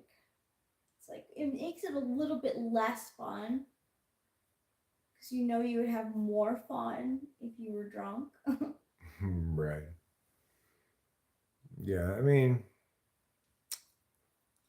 I'm very accustomed to not drinking and drinking sort of things, but That's true. it's also the case that I don't necessarily seek them out to go to. I've been to uh, I've been to those places before, and always thought, "Hey, I'm having fun because I'm drunk and looking at art." Mm. I don't know. I'm like I don't know. I'm kind of in a mood to like hang out and play games. All right, so that's a no. Ruben's not really into most festivals.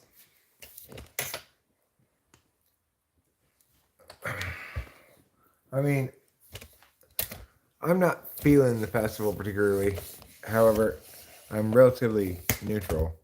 But what I was saying to Rachel before regarding that was if some other party were to exert a lot of pull regarding this idea, in other words, someone's like, "Oh, I really want to go to the festival," and um, you are going to, I want you to come with us. Or, Ruben and Acacia were really down, like, we are so festival famished. We wanna we want a festival. Yeah, me too. So basically, the three FE people are like, if the one FI person wants to do it, then we're fine with it. Yeah. But if if nobody's doing the FI, then my indifference towards the notion isn't a reason to go. Here you go, Michael Liebren.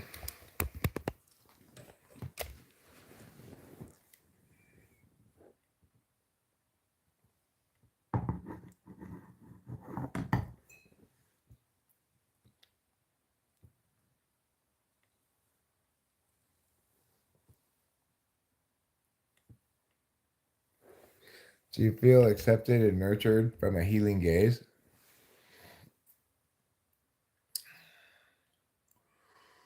Yeah, well, that's how I heal all the people of all their injuries. You know, I do it with my healing gaze.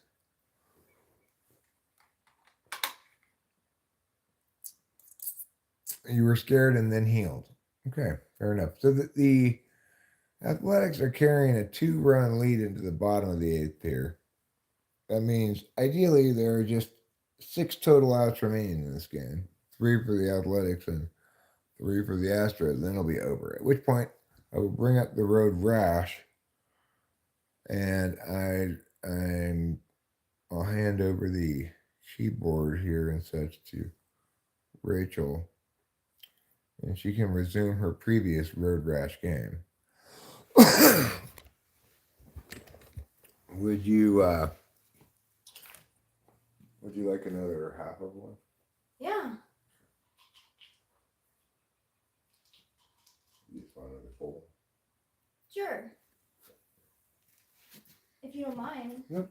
I want you to have the drug experience you want to have, whether it's 1 or 1.5 or 2. I took 2 days off from it, so. No, that should leave you gacked beyond belief. I'm sure. I've been impressed with this guy, Zach. Zach Galoff? Yeah, he's a youngin' who. He failed to get that guy to second base, but that's okay. Yeah. At least he didn't get double played.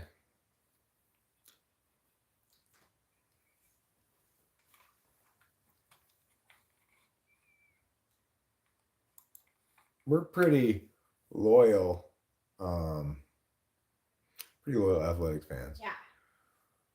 Farmer's daughter says, "Dude's clearly trashed and a menace to polite society." You talking about me? I mean, I'm clearly not trashed, nor a menace to polite society. No thanks, deja vu. I'll pass. I mean, I do agree with Farmer's daughter that we all care immensely about polite society, the well-being thereof, etc.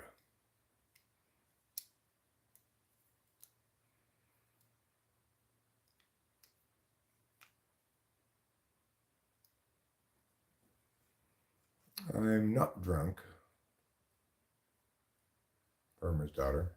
I don't drink alcohol. And I've been home all day.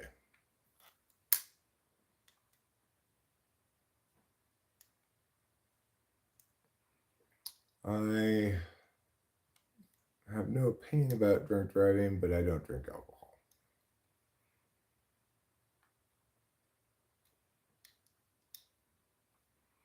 Alhamdulillah. Islam is so tolerant, peaceful, and polite, brother. Well, good for Islam. But I don't want to become an Islam. I don't want to become an Islam. That's my ignorant way of saying it. Technically, what I meant to say is I don't want to become a Muslim. Nah, I'm gonna pass. But thanks for the offer, Islam. I really appreciate you offering to let me become one of you, but I'm gonna pass. I don't want to become an Islam or a Muslim. All right. I'll just be a regular.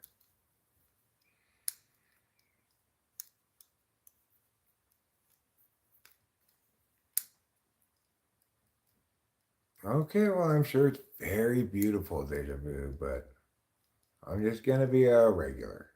You be as Muslim as you want. I'm not going to be that. Because I don't like praying to Mecca. No, I don't. No, I don't. Oh, I don't like wearing a burqa. No, I don't. No, I don't. And I don't want a bunch of virgins when I die and go to heaven. No, I don't. No, I don't. No, I don't.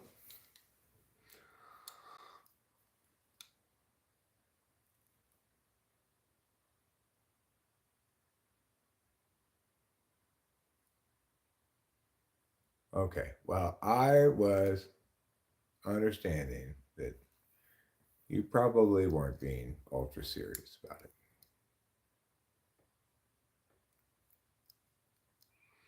I don't know. My kid hasn't stopped talking to me. Andrew Sicklesteel, has your kid stopped talking to you? Have your kids stopped talking to you? I mean, we stay in touch, bro. She always answers the phone, and likewise, we just don't necessarily have that much reason to talk to each other, you know. So I don't talk to her that often, but I can talk to her anytime I want, right? So there's not really any reason to talk to her that often.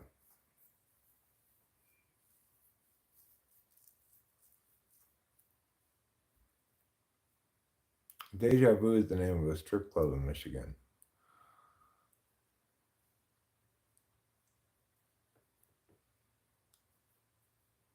I might hypothesize reasons why someone's kid might stop talking to them, but I have no experience with it, so I don't know why I would speculate in that fashion.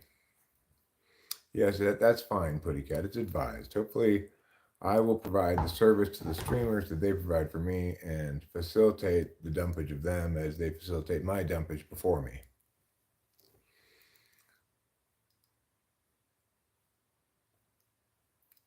You'd have to buy a new carpet and such, huh?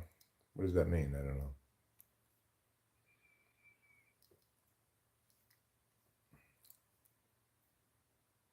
No more festivals.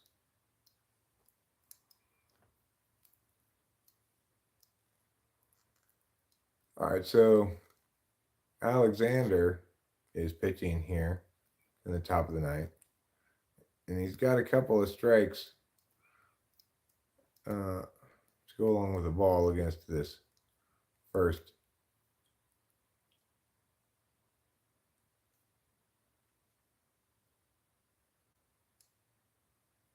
What does it say, Alexander? It doesn't say that on the back of his jersey. I have to use a carpet. I see. Muller. That's not Alexander, it's Muller. Haven't they figured out that they've got the wrong pitcher's name up there? My goodness gracious. Come on, A's broadcast. You can do better than this. At least get the name of the pitcher right.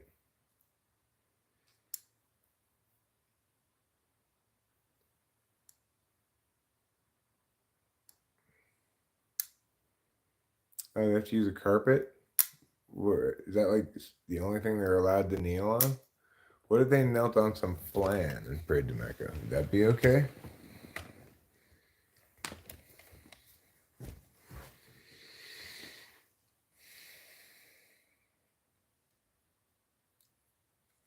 Or would they say those prayers don't count? God is deaf to those prayers and does not want to hear you.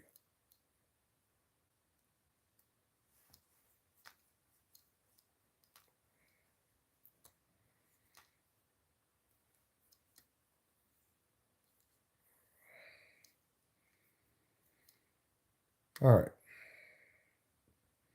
Happy Memorial Day, Chris. Hey,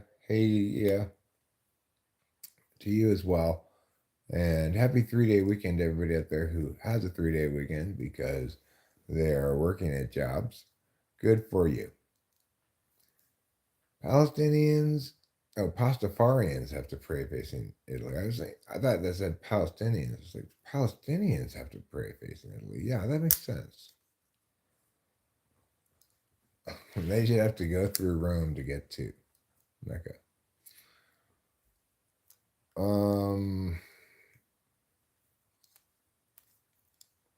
Memory Day. Happy Memory Day. Is that a day when you dedicated to remembering happy memories, or are you wishing us a happy memory day? Are you saying today is happy memory day? Or, oh, I see. You're saying Memorial Day. Memorial Day is not the same as Memory Day. Yes. Appropriately, a day to reflect upon the fact that plenty of people have died fighting for this country and that they deserve a day for having done so, and remembrance of them is worthwhile. But that's not today, that's tomorrow. So I'll worry about that stuff tomorrow.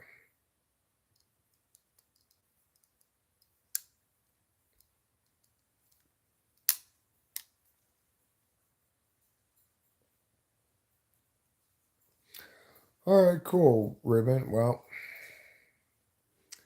if that's what happens, that's what happens. In the meantime, I think Rachel's going to. Oh, yeah, it is. You're right, Big Dogma Post Monday. Ruben said that Acacia's napping now, and maybe they'll come tomorrow, or, in other words, we don't know what's going to happen.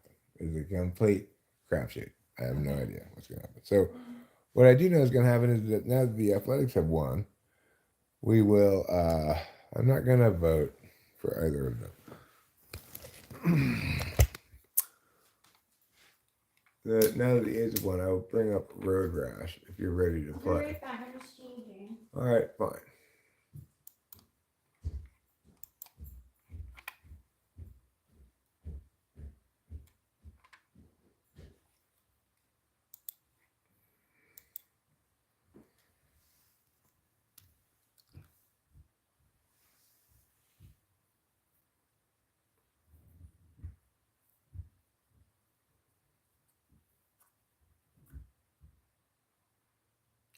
No. I was saying we're coming over today, but um,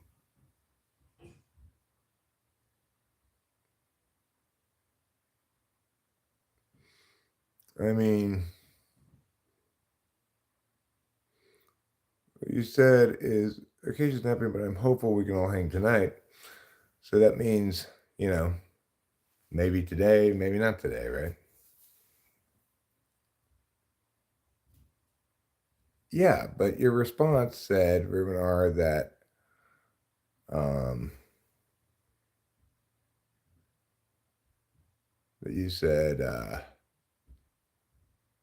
maybe this evening, or I'm hopeful we can hang tonight. So I told Rachel it's a crapshoot. We don't know what's gonna happen.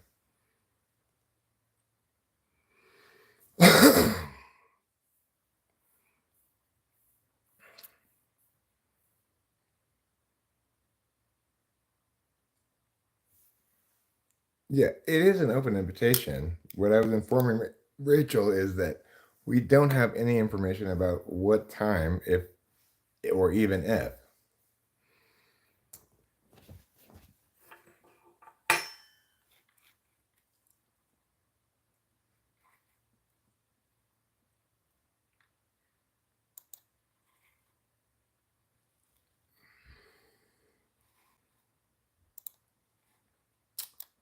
Reload this. Hold on. Let's start again.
Why is the volume changing?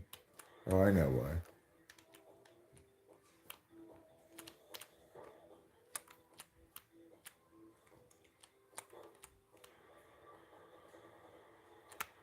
God damn it.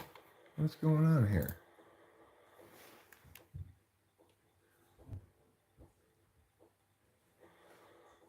What is going on here? What's wrong? Did I get stuck on the side of the screen or something?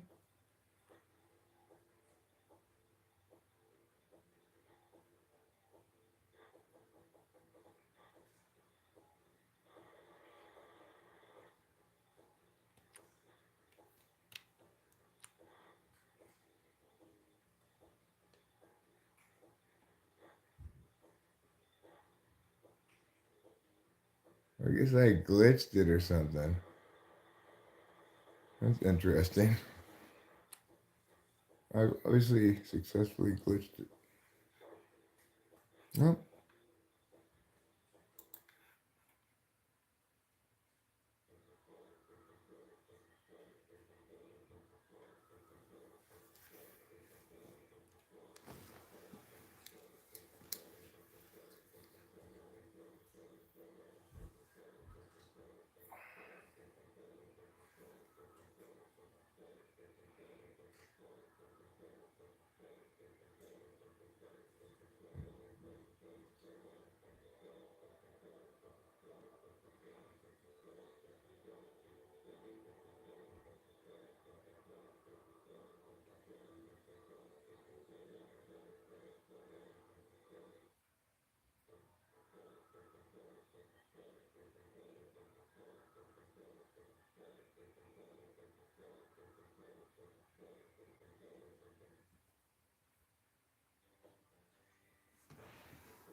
Okay, here we go.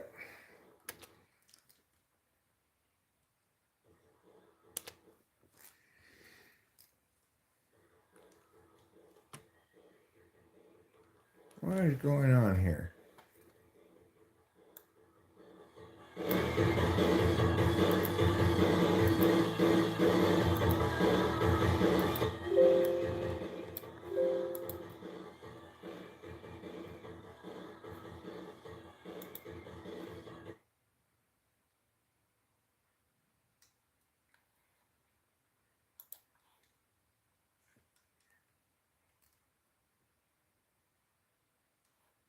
All right, there. Now it's working.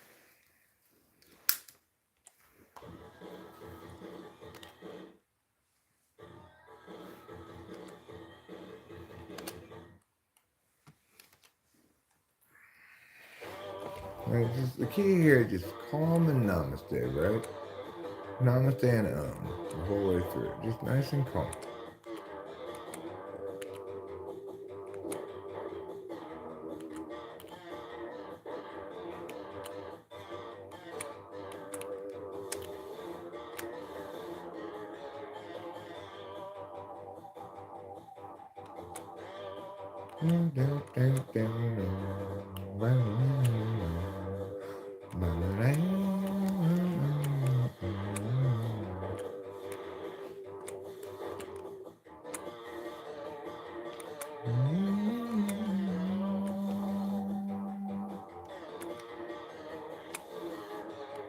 When Rachel comes back, she'll of course be playing a much more challenging game than I'm playing because she's already got her game advanced quite some distance into the next level.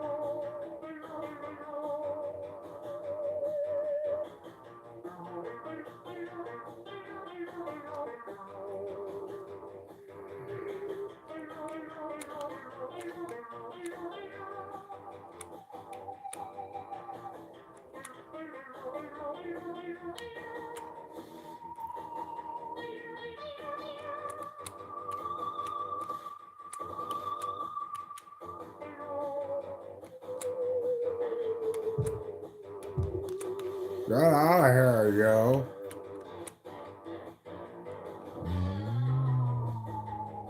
Big jump. Big jump. Big jump. Ready? Pow!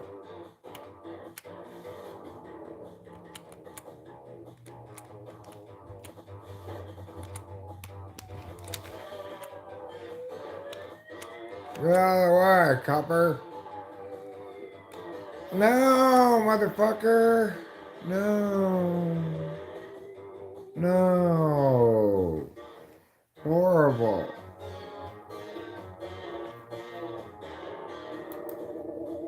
Ah, what a feeling. First caller of the day. Well, thanks a lot.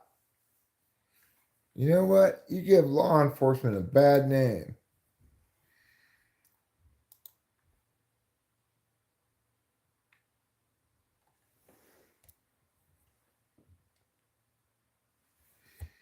Everybody is helped by moments of silence, okay?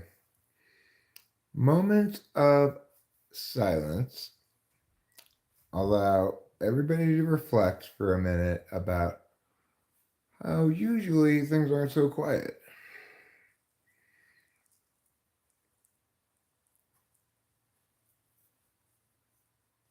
Okay. I think I'm going to end this stream for a while. And I anticipate we'll probably be back streaming again later. If, for example, Reverend Akeisha come over, perhaps we will, etc. Until then, I bid you all a fond farewell.